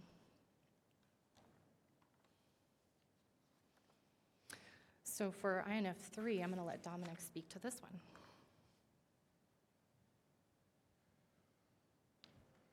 All right, so Infrastructure 3, this is composed of primarily our streets teams, and their core services are asphalt, concrete, street sweeping, traffic, and snow removal. Let's see, the team is responsive to the community needs. In this example pictured over here, this is up at 86th Parkway, where there's been some accumulation of vegetation and debris, some potential safety hazards. Over the last couple of months, the teams have gone out and actually leveled the vegetation, cleaned up any of the debris that was out there. And moving forward, their attempt is to beautify the islands and have them match some of the similar islands throughout the city of Arvada with, potentially that rose red rock. So, it's a great example of, where the teams are at and what they see as they travel through our city and make an effort to clean it up as well. Something else that I'd like to highlight on the bottom of this is we've replaced 1,085 street signs. Previously, we haven't I'll say that we're working to build a database and a maintenance schedule around these street signs to where previously it was a lot more reactive. So we're estimating street signs to have a lifespan of about 15 years, and we're looking forward to that. So up next is our snow and ice control. So this one is always a very exciting one for us every year. We finally had our first storm of the season last Tuesday. Overall, I thought the teams had performed well. Through that process, we used route optimization through all of our priority streets, our neighborhoods, our school zones, trying to keep the road safe and passable, accessible for all, including our emergency responders. This year was a little bit different. We incorporated a couple different work groups, including inspections and our facilities teams. They are helping out with the parking lot program this year. With that came a revision of our snow program. And this is just a cool little thing and a appreciative thanks to council for supporting it. But if you're an operator in our snow program this year, the operators are eligible for a snow bonus. So again, thank you guys for supporting that. Appreciate it. With that, I'll be handing it over to Chris Lisberg. Thank you. Thank you, Dominic. Good evening, council and mayor. Of course, as a city, one of our core services to provide is clicking slides. And also providing multimodal transportation opportunities that are accessible, safe, and efficient. Here pictured, we have some of the technology that we deploy out in the field that's representative of some of that work, whether it be rectangular, rapid flashing beacons, say that 5 times fast, if that's even possible. As an example of one installation this year of 2, new signal over at 92nd and Candelas, and of course, you've heard from our team on the expansion of micromobility and its success and implemental portion of our many modes of transportation around the city. To throw some numbers your way, wanted to definitely highlight the 7 safety campaigns that we've done throughout the year, primarily geared towards bicycles and pedestrians. Those include, but aren't limited to, our Heads Up campaign, Bike to Work Day, as well as a micromobility podcast that one of our team members put on earlier this year. I'd also like to highlight that we've seen a 30% increase in our trail usage over the last calendar year, as in year over year, up to over 800,000 trips where we are measuring, as well as an uptrend in our trips when it comes to micromobility via e-bikes and scooters, which we, of course, expect to keep that momentum alive into 2026 as we expand the service area for that equipment. When it comes to signals and speed management, we've had a pretty successful year and are gearing up for even more so in 2026. That included retiming along 2 different corridors that is intended to be implemented in December and January. The team has been hard at work this past year in doing so. That cumulatively between those 2 corridors represents 25% of our network. And we are expecting just as much work next year along 80th and 58th corridors, also retiming approximately 25% of our network there. We prioritize those, of course, by trying to keep up with the suggested frequency of every 3 to 5 years. And these are a bit overdue towards that 5-year time frame. And I just want to highlight that in those retimings, we aim to balance traffic flow along the main corridor, but also trying to reduce waiting time as much as possible for the side streets. When it comes to signals installed this year, that number comes out to 2, and we anticipate 4 new signals to be installed or rebuilt next year at 64th and Sims, 80th and Vance, 63rd and McIntyre, and 64th and Easley. That's not to say that we don't have more in process. You'll see an IGA next week for work on 11 different signals along the 80th Avenue corridor. So that's what our near future looks like as well. We did upgrade push buttons at 10 different intersections this past year, and we are obviously going to continue that work into next year, but I also wanted to highlight that we are moving forward with a citywide school flashers connectivity upgrade. That'll include the controllers and cellular modems that'll allow for remote management and troubleshooting of that equipment, not relying on the eyes and ears in the field to identify issues, but in real time be notified of anything that goes astray.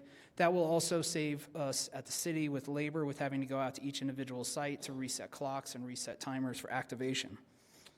On the speed side of the house, the team has been working with both Jefferson and Adams County over the last year on their safety action plans, And in essence, we are using detailed crash data to pinpoint segments around the city, primarily collectors and arterials, where we can do targeted upgrades, including speed management, to improve safety.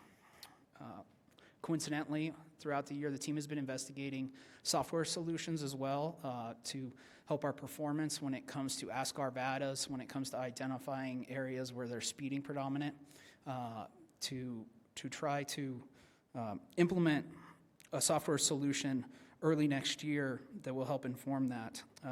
We view it as one of the first stepping stones in unison with the safety action plans to move us towards a plan and toolbox for speed management. And of course, the end goal there is allowing for the implementation of consistent data-driven education, enforcement, and engineering solutions to help mitigate some of those challenges that we have here at the city. Moving on to Arvada fiber, we have laid down 16,000 plus feet of fiber this past year. A small portion of that was over at Long Lake Park, connecting to some facilities and equipment that's out there, with a bulk of this footage coming along 72nd from Sims to Oberon.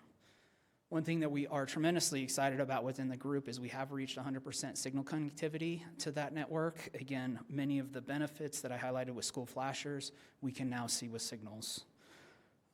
Moving into next year, we of course are going to continue to install fiber, continuing to execute on the master plan that we have in hand with installations along Alkire Street and 52nd Avenue, thus enhancing our network redundancy. And of course, this team is always exploring new technologies to keep us on the forefront when it comes to our fiber network here at the city. Within another one of our core services, which is to apply cost-effective and timely services, whether it be engineering, planning, construction, or permitting, we have been hard at work all year long at that. Two things I'd like to highlight is our engineering code of standards and specifications has over the last couple cycles been on a biannual update, and we are keeping pace with that update in progress. And I definitely wanted to brag for a moment about some of the work that our survey group has done in modernizing our survey datum here at the city. We have now embraced national standards with the North America datums, and that makes us consistent and reliable with our neighboring jurisdictions, as well as the industry as a whole with what their expectancy is coming. That means that we are sunsetting our historic Arvada datum, but I think that the industry has treated it with warm welcome. Our teams do a tremendous amount when it comes to development as well, providing design review. Also, of course, we do a tremendous amount of permitting. You'll see by the numbers here in the top right corner, some of those are pretty big. I've got another big number for you, it's 10,000. That's the number of inspections that were completed in 2025. Just to ground that number a little bit, that's about 40 a day, round the clock, as that team works. I'll also highlight that team has made strides in upgrading or streamlining our warranty process, embracing automation and technology to help that move quicker, as well as they're always working on continual improvement to be a proactive partner with our contractors with the primary goal of when it comes punch list time or warranty time, that we're trying our hardest to never have rework there. So with that, I'd like to hand it back to Jacqueline to cover our next core service. So number 6 is really about developing, advancing, and implementing systems of asset management to support our commitments. And we do this in a number of different ways. What's shown here are really just really small snippets meant to be illustrative of the different systems that each of our divisions work within. We have several integrated systems ranging from sophisticated spreadsheet tools that help us with long-term capital planning to CityWorks, Asset Planner, Faster, and Road Matrix, which helps us track not only the asset condition, but we can then evaluate risks, maintenance needs, and overall life cycle costs. So we believe in a data-driven approach. We use a number of different tools specific to the operations and the disciplines that they're working within, and we're continuously updating those tools to make sure they talk to one another and seeking better opportunity to combine tracking systems or create new tools where possible, which I'll speak to in just a moment. INF 7 really ensures compliance with federal and state regulations. So not only environmental laws and the ADA, but also some examples of what our teams are responsible for: air pollution control, water quality, oil and gas regulatory compliance, stormwater compliance, and I mentioned ADA. I wanted to highlight ADA just for a moment. About a year ago, we presented on an ADA status update. You heard some of the numbers, some of the data work that we're doing, some of the ongoing transparency tracking and planning we want to do in terms of removing barriers that were identified during our self-assessment period in 2019-2020. Well, the team's been hard at work at updating that plan, and we plan to bring back to you in the spring that updated version to share key findings and how far we've gotten in the last 5 years. Just one example that is nice to highlight is that just through our pavement program alone and our data tracking tools, since 2022, we have addressed 20% of the non-compliant curb ramps across the city. So we have more work to do, but again, we're committed to that work. And something else, as I was just speaking about asset management tools that we're excited to share, is that we were able to work in collaboration with our GIS team and train teams across the departments to do better tracking. So we have our self-assessment data, but we really want to be showing our commitment and progress. So whether it's a low-hanging fruit maintenance item or through a capital improvement project that we address and remove barriers throughout the system, we want to be able to come back to you and present those results. So I'm excited to share that with you at our next workshop. Now we're going to talk a little bit about system planning and master plans. So I think it should come as no surprise that when it comes to CIP, our largest and highest priority work is typically established through master planning efforts. These master plans, along with collaboration from the teams, enable for coordinated sequencing of the many items that we have on our agenda. And through that collaboration, we always intend to reduce waste and construction impact to the maximum extent feasible. These documents, as I hope indicated by some of the labels thrown up here, are living documents. They're not binders on a shelf. We are constantly moving towards implementing, constructing, but also updating them as appropriately. To highlight a few when it comes to the transportation system plan, we've already talked a tiny bit about signals and AFON being our Arvada fiber optic network.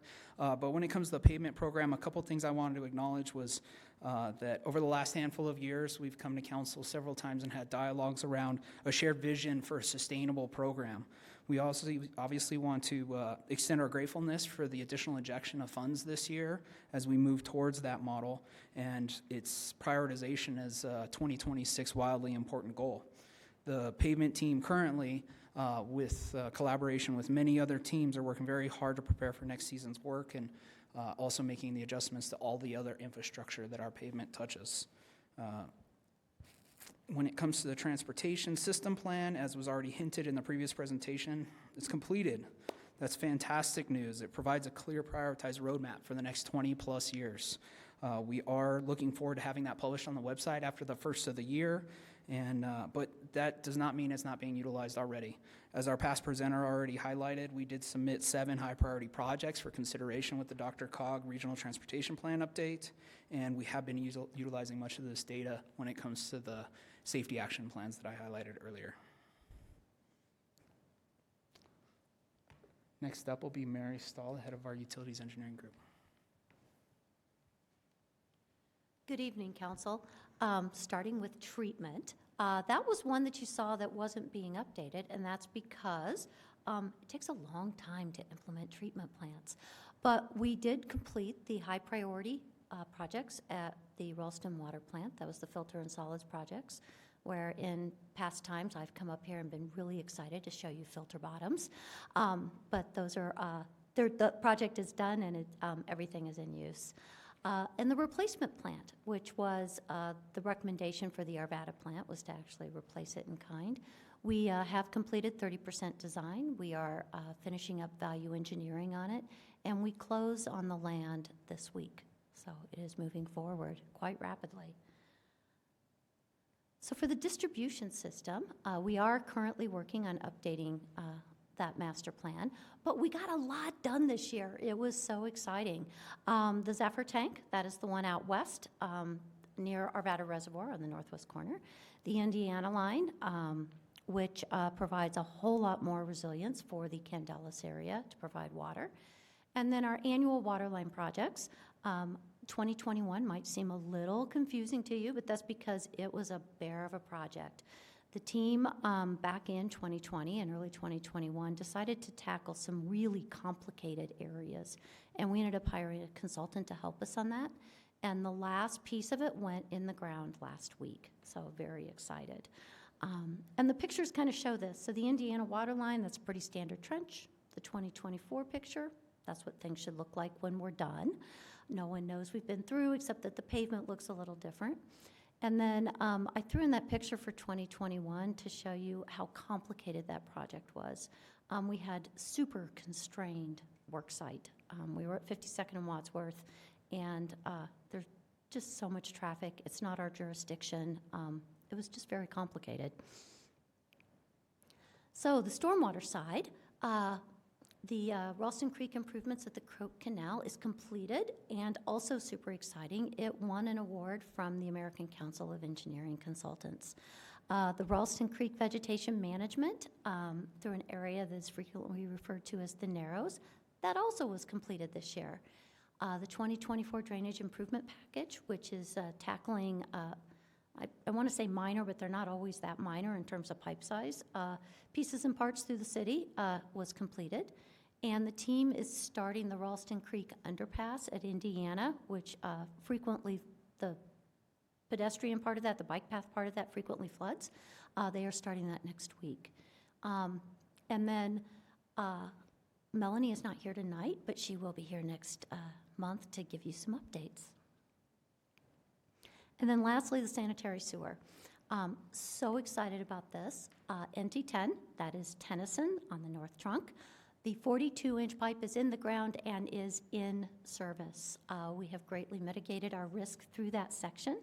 We still have work to do underneath the railroad, but the big pipe is in the ground. NT7, which is the Sheridan project, we do anticipate having all the 42-inch pipe in the ground before the end of the year. So it's very exciting that we've gotten that far on both of those. The North Trunk 8 project, that's between those two projects. If you remember, we approached these projects in a risk-based format instead of doing it from bottom to top, and NT8 is the next risk within this segment, and the consultant, we're working through scope negotiations right now. Can't forget about Central Ralston Trunk. This serves the middle third plus of the city, middle half really. 6 and 7, that was Davis Lane and Danny Kendricks. Those were completed earlier this year, including the landscaping. And then the next segment that, based on risk, is CRT 5-6, just upstream of that, and it is currently under design.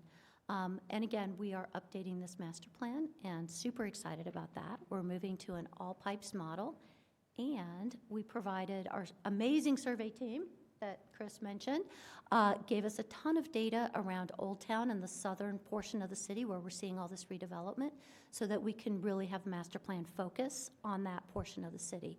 To make sure that we're ready for that redevelopment. And with that, I am passing it off to Jacqueline. Thank you. So one of our services outlined in number 9 is making sure that we are providing timely engagement and good information with our community about our public infrastructure projects. So there's a variety of ways we do this, but I have to acknowledge my appreciation for our city communications team.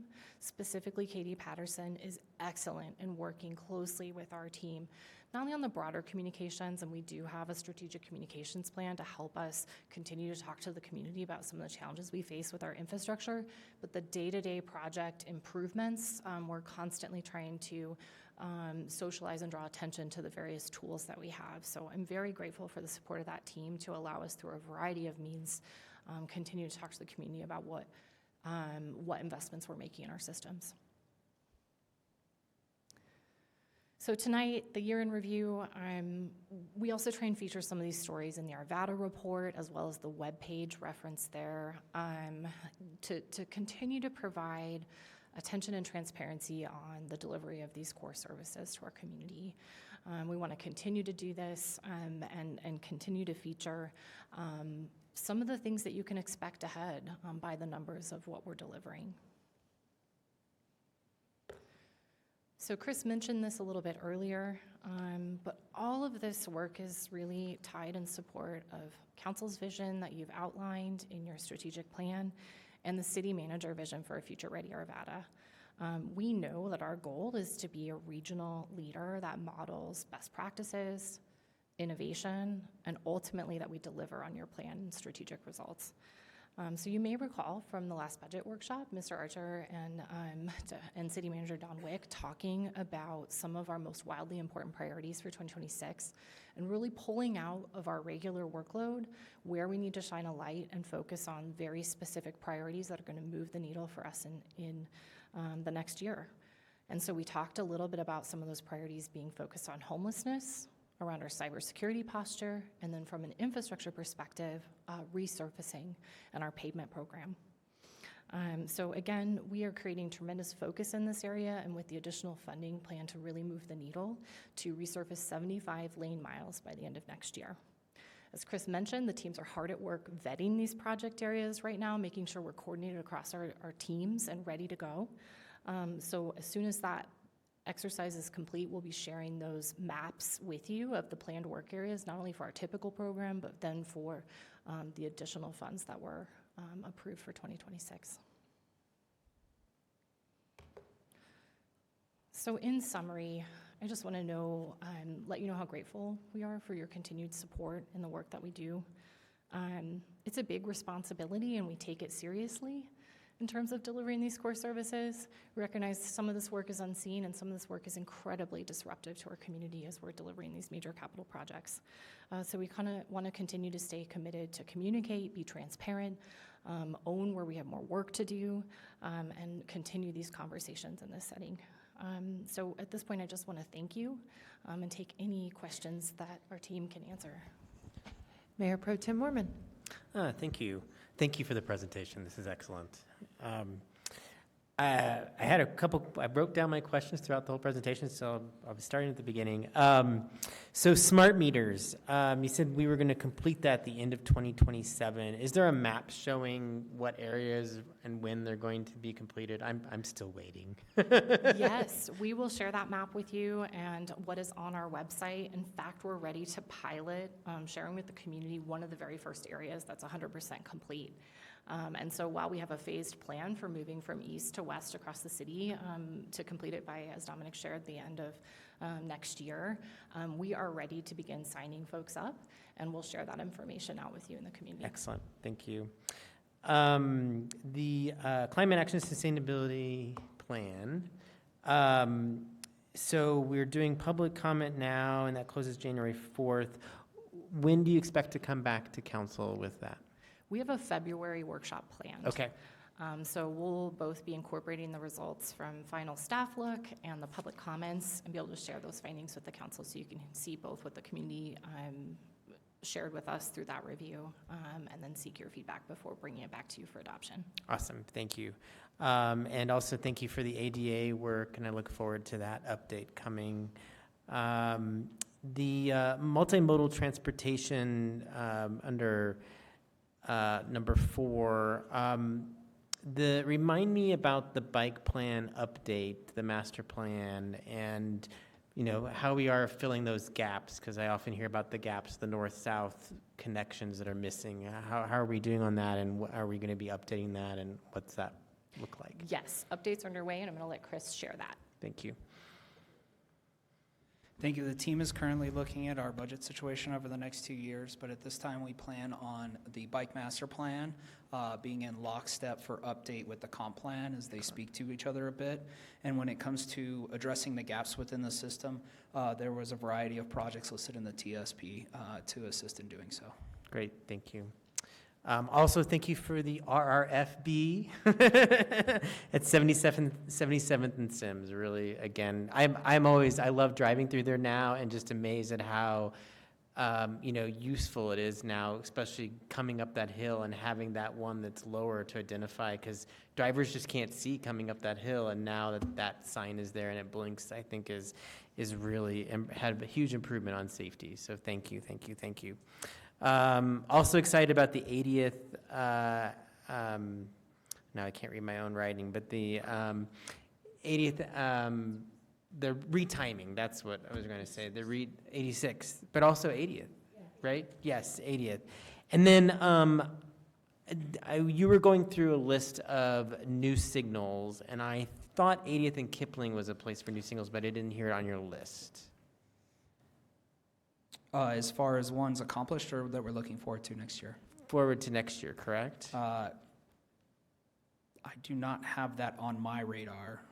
64th and Sims, 80th and Vance are both part of an HSIP project that we have grant funds from CDOT with, and 63rd and McIntyre and 64th and Easley are both signal replacements that have been long in the works. 80th and Kipling, to my knowledge, is part of those 11 that I highlighted as far as future work goes that will be included in the IGA next week. Okay, so, but timing-wise of that will not be until when? 2028 is the earliest year that we could get construction funding for that project. Great. Okay, thank you. And then on speed stuff, I've heard about this week in communications with staff about several speeding issues, that we are getting a new data platform that provides instant speed feedback. Can you talk a little bit more about what that is and how that'll work? Yeah, happily. That was what I was hinting at with the software solution. So results and features do vary from software package to software package that we're shopping around, but we can go from as far as capabilities of buying the last annual year of all speed information. So I could scroll to a particular day, say December 9th of 2024, and see the conditions on all roadways across the network. Some software packages have features such as it auto updates. That's, you can imagine, a little more of a subscription basis, where tomorrow or the next day I could look back on today, December 9th. Am I saying 9th right? Yeah, 9th, 2025, and see some of that information. The intent there is that the software is based off of information that's gathered from many sources, including the cell phones that many of us carry in our pockets, giving us data when it comes to speed, and also volumes and turning movements, all critical information when it comes to addressing Ask Arvadas, as well as analyzing stuff like we saw in the first presentation, as well as just evaluating ahead of CIP projects. Because currently when we have speeding complaints, we have to designate a monitor to put out at that location.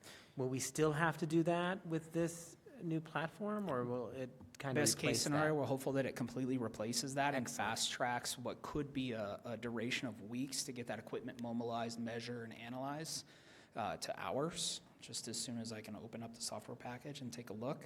But it's unclear at this time quite yet if it will completely replace that old system or just supplement. Okay, fantastic. Well, that's exciting. Great to hear. It really is. The group is tremendously excited. I think that's it. Thank you very much. Appreciate it. Councilmember Davis. Well, I think you already know how sparkly I am about this presentation, so thank you so very much. Something that stuck out to me was we really do need to have an appreciation of the forward thinking of Arvada's past staff and city councils. Gross reservoir planning started in the 90s, and that's probably before some of these people were born. And so I just think that we just need to honor that. Thank you for the ADA compliance for the doors at Westwoods. Ask and you shall receive. And you act upon that quickly, and folks that go there for meals, not necessarily for golf, are very thankful for that. So I hear about it all the time when I head out there for lunch or something. So thank you very much. I'm looking forward to, I have in here, a golden thread for the Sustainability and Climate Action Plan as it relates to almost everything that the city does, from idling vehicles for clean air to the roadways, the timing of signals and so forth, you know, how much paving we're doing and off-gassing with asphalt and that type of thing. I see that we have an IGA for 11 signals along 80th, and I am hopeful that we can work it out with JPPHA, that we can put that crosswalk at 80th and Oak for the Sierra Elementary kids. I'm really looking forward to something like that. But Other than that, thank you so very much. Thank you for all the work that the teams do. It's the stuff that isn't sexy, that you see every day or you don't see every day, but you use, that is so very critical to all of our lives. So thank you very much. Thank you. Councilmember Ambrose. Thank you, Your Honor. This was a lot of information, so thank you so much for this. I assume it's like the year summary of infrastructure update. One question I have is, I see that our city single hauler subscribers is now 70% of our residents, 18,900. Is that an increase from, are we going to get more of a report about that? We're going to provide you all the updates and follow up to the questions that came up during the waste diversion plan. And yes, that is the current number. But I want to spend some more time talking through what that means and what those future strategies and goals look like in terms of the data we have and the data gaps that we have and how we want to fill those. Okay, yeah, because I think 70% is a new number, so I'm glad to see that. And I'm also really appreciate the ADA transition plan workshop. This has been a really important priority, and it's pretty expensive. So making sure that we are providing accessibility, as I've said on dais before, it's not just about wheelchair users, it's people, walkers, people with strollers, and the more access we have, the more walkable our community is, the safer it is for everyone. So thank you so much for having that be part of, I don't know if it's one of the wildly important, but I really appreciate it. Thank you. Councilmember Pfeiffer. Some of my stuff might be a little tactical, but you guys know that. I probably will go there. Great job, actually. I don't think I recall infrastructure ever doing a presentation. I'm looking to all you. I don't think you've ever done a year in review, so awesome. Because it's exciting, and I have comments at the end I want to tell y'all. But a couple questions. One, man, signals, as I think Chris and your teams know, are a pain in the and they're expensive, $1 million an intersection roughly. Oh, it's now more? Okay, great. When you think of 11 intersections being rebuilt or new, that's, okay, north of $12 million or 13 or 14 or 15 million, right? Do you mind if I step in just clarify Sure. for a moment? When it comes to that grant through CDOT for the HSIP work along that corridor, those 11 are not all full tilt boogie, tear down, so or they're parts. rebuilds. Many of them along those 9 that I highlighted are all upgrades to equipment or replacements to Controllers equipment. and stuff. We're only anticipating at this time 2 full rebuilds. Okay, so it's still over $2 million for 2 out of how many intersections you guys have? We have approximately 100. Yeah. So it's easy to do the percentages there. Yeah, it's very little movement. But I appreciate you doing what you do there. But I also, and I know this is probably a bold statement, and I'm not, there's fans in this, but roundabouts might need to be starting to discuss. Just from an asset management perspective, there's no way we're going to be able to take care of 100+ signals over, they need to be replaced sooner than later usually. And, some of these traffic calming strategies, not the ones that we know that happen down here by, what was that? 57th and Grandview. Everyone knows, yeah, or the ones further south. What was the one through the neighborhood, the chicanes or what they were called? Gosh. 52nd, yeah. Yeah. Not saying those, but I'm talking like Golden really implemented through their main roads, some roundabouts, and they saw a reduction in incidents, traffic flow increased, and crashes reduced.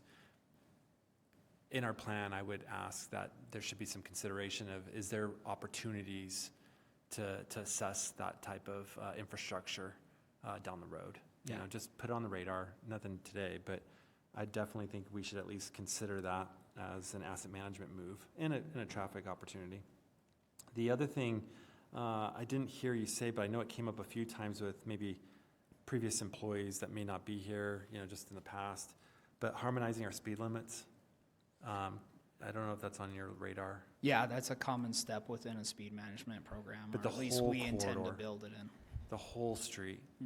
It drives me crazy when, give everyone an example, when you go on 80th from Sheridan to Kipling, I think there's 3 times the speed limit goes 35 to 45 or 40. There's actually 3, I think, in that area, and they bounce. And then on a divided road like that, then you go up to 86 Parkway and it's 40, but yet 80th is 45.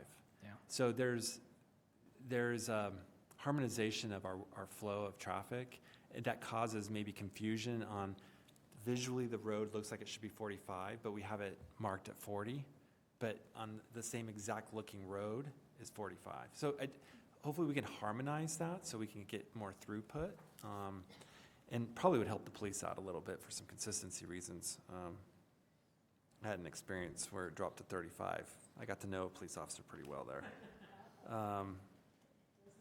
We all know her too. But she thought I was Councilmember Jones. And I let her keep thinking that. Sorry, David. And I did see David the other day.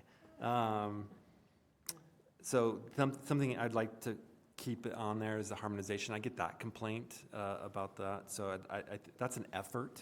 And I think that's just a sign change, but it's also a speed study for your traffic engineers. You have to figure all that out.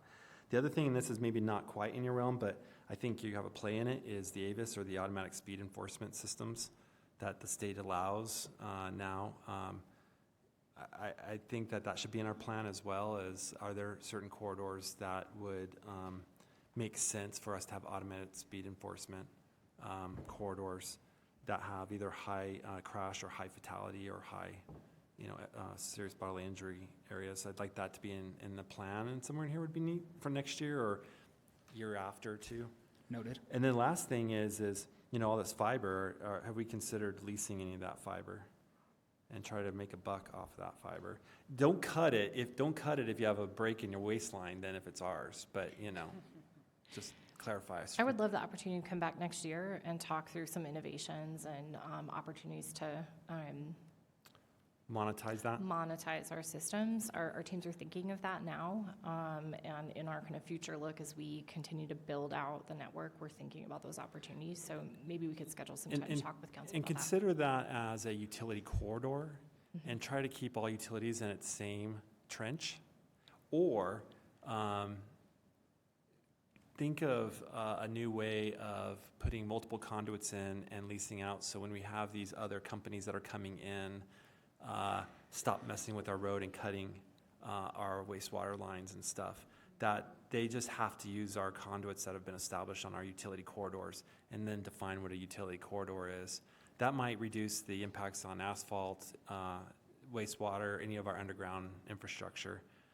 It always drives me crazy, but I try to do that at the state too. We're playing with this, but I think none of the cities have thought of it, so it'd be neat to be leaning forward on it. And I know you looked back at, I don't know who, but you guys must be thinking that, so that's awesome. I was giving Claudia the eyes. Thank you for that. Keep going that way, because we have some ideas. We can be a leader in that, and I don't see why we couldn't. The last thing I want to end, what I like about everything you guys are doing, and you should really challenge your team to say why you can't do it. Like, why can't you do this? Yeah. There is little wins that you're making, and you're celebrating them. And I've stressed this, and Don and I have talked about this. These little wins, like fixing the median on 86 Parkway, that's an easy win, and it was an easy fix. I don't know why. I don't know if you did. It sounds like you guys did it, not Parks, but I always get confused in there. But you did it. It didn't matter. Why can't we do it? It's those things, those little tiny wins, those little visuals, and some are sexy and some are not. Some are underground, some are not. Those wins are huge. I would encourage the staff to keep challenging its staff to say, why can't you do that? If you think something needs to be fixed, find a way to get to a yes and try to help that, because that employee should feel like, hey, I need that pedestrian button to come out 5 more inches. Well, why didn't you just fix it? Why can't you do that? I'm sure you guys do it, but those little things improve the quality of life for our city, and infrastructure is to us, because you are a third of our staff. You are half our budget. That's how important it is. And it's things like, why not put a stop bar in front of the crosswalk? Visually, cars will pull out and not block it, so when somebody is a pedestrian or a bicyclist or somebody's in a wheelchair is not blocking the crosswalk. That little extra stripe makes that quality of life just a little bit better. So you are all going in the right direction, and I'm excited, because when I first got on council, if you think of our street maintenance budget alone, and our utility was probably close to zero maintenance in my eyes, but it was less than $3 million annually for street maintenance. Now look at where we're at and what we just injected, and with the leadership from Don, now look at where we're at. That's amazing. I didn't even know we would even hit the 20 million mark ever, and we did. That was shocking. So keep going. And again, I think this should be an annual thing, and all these numbers and stuff should be on the website. That they probably are, maybe but we should show all those numbers of your in review, and keep celebrating and celebrate with your team. You know, it's crazy. You know what? We will all deal with Sheridan. Trust me, I hear complaints about Sheridan. They're all Westminster people. They should be last on the any type of public comment. They would be last. No, I'm just kidding. No, I genuinely thank you for this feedback. This is consistent with what we've been hearing from leadership, and I think the kind of leadership we're trying to provide to the department. So we're going to keep at it. Yeah, keep doing it and celebrate the little things. Seriously, if they think it's minor, it's huge. Seriously, it really is. I was thinking of like the ADA pad in front of the mailboxes in Lion Rock. That little pad took, what, $30 of some cement, maybe mix some water, put it in, made a world of a difference for that community. World. And it was just a little, few hours out of our day that impacted people that needed it the most. So think of those wins and celebrate them as a team. So again, great job. I hope we can do this more, at least annual would be nice for the infrastructure team. So that's great, but good job. Thank you. Yeah. Councilmember Griffith. Thank you, Mayor. Just a couple comments. I really appreciated the nature of the presentation, and then we got to hear from multiple folks throughout Public Works. I always love a presentation like that because folks that are actually working on these things directly get to speak. I just wanted to echo a couple comments that were made. I didn't know this was not an annual presentation, so I'm also looking forward to seeing it again because the updates are really meaningful. And just as important as providing all these services to our residents, I think is taking the pulse check and measuring what our residents are interested in. So sort of a mini shout out to the folks on the comms team, Katie Patterson and others. I mean, asking the right questions in our surveys and then bringing those before council and then figuring out what to do with those requests with staff and Don in your direction so that we are adding money to our pavement program, so that we are addressing signal timing, so that we're looking at all these issues that have been brought up. To me, this is great to see it all comprehensively laid out. And then one thing I wanted to say about RRFBs are very difficult to implement. I'm not sure exactly why, but I've done them in a couple of different municipalities, and it's always a challenge. I'm glad we have a couple of them now. But just as important, just regular basic signage. I mean, something as simple as a bus sign for school in a neighborhood, that has concerns about that. It can be huge for the residents. And I'm sure it doesn't cost us $30, but a couple $100 relative to what an RRFB or some other piece of infrastructure might cost. Those signs are really important. So I really liked seeing, 1,000 signs or something like that? Yeah, so the huge number of assets that we have to help people, really like small safety engagements when they're driving around. I think those make a big difference. And I think when residents see those things get put up, that they know that there's some action and some thought about safety. So I just wanted to bring those up. Really excited about 64th. Has that been implemented, the new traffic signal timing? It's set for January. We were anticipating it happening last month, but one of the key team members had a medical situation. Okay, because I do look forward to driving 64th and not hitting every red light. Thank you. Thank you. I will, Councilmember Lovestone, did you want to? Your turn. Just to echo the thank you, these are things that affect our residents every day. I'm hugely grateful for the impact on the ADA side. I push a stroller, so it's helpful to be able to just go from point A to point B directly. And it helps show us what you've done, what you're doing, and what you plan to do, and the innovative ideas you have. So again, to reiterate, thank you, and love this presentation, and that we're able to see what was done this year and what we can look forward to next year. I echo the comments of all my colleagues. This was fantastic. I hate to do this, but I actually do have a question. Please do. So my question notes that is about that you noted that we did 147 miles of either treated or paved lane miles this year, whereas we have the wildly important goal of 75 repaved lane miles next year. Could you let us know what this year's lane miles repaved versus treated is? So you're correct. The wildly important goal is focused on resurfacing, and I might phone a friend for the plans around the maintenance treatments miles. No one has that number off the cuff. I'll be sure to share that because, again, That's there's okay. multiple strategies.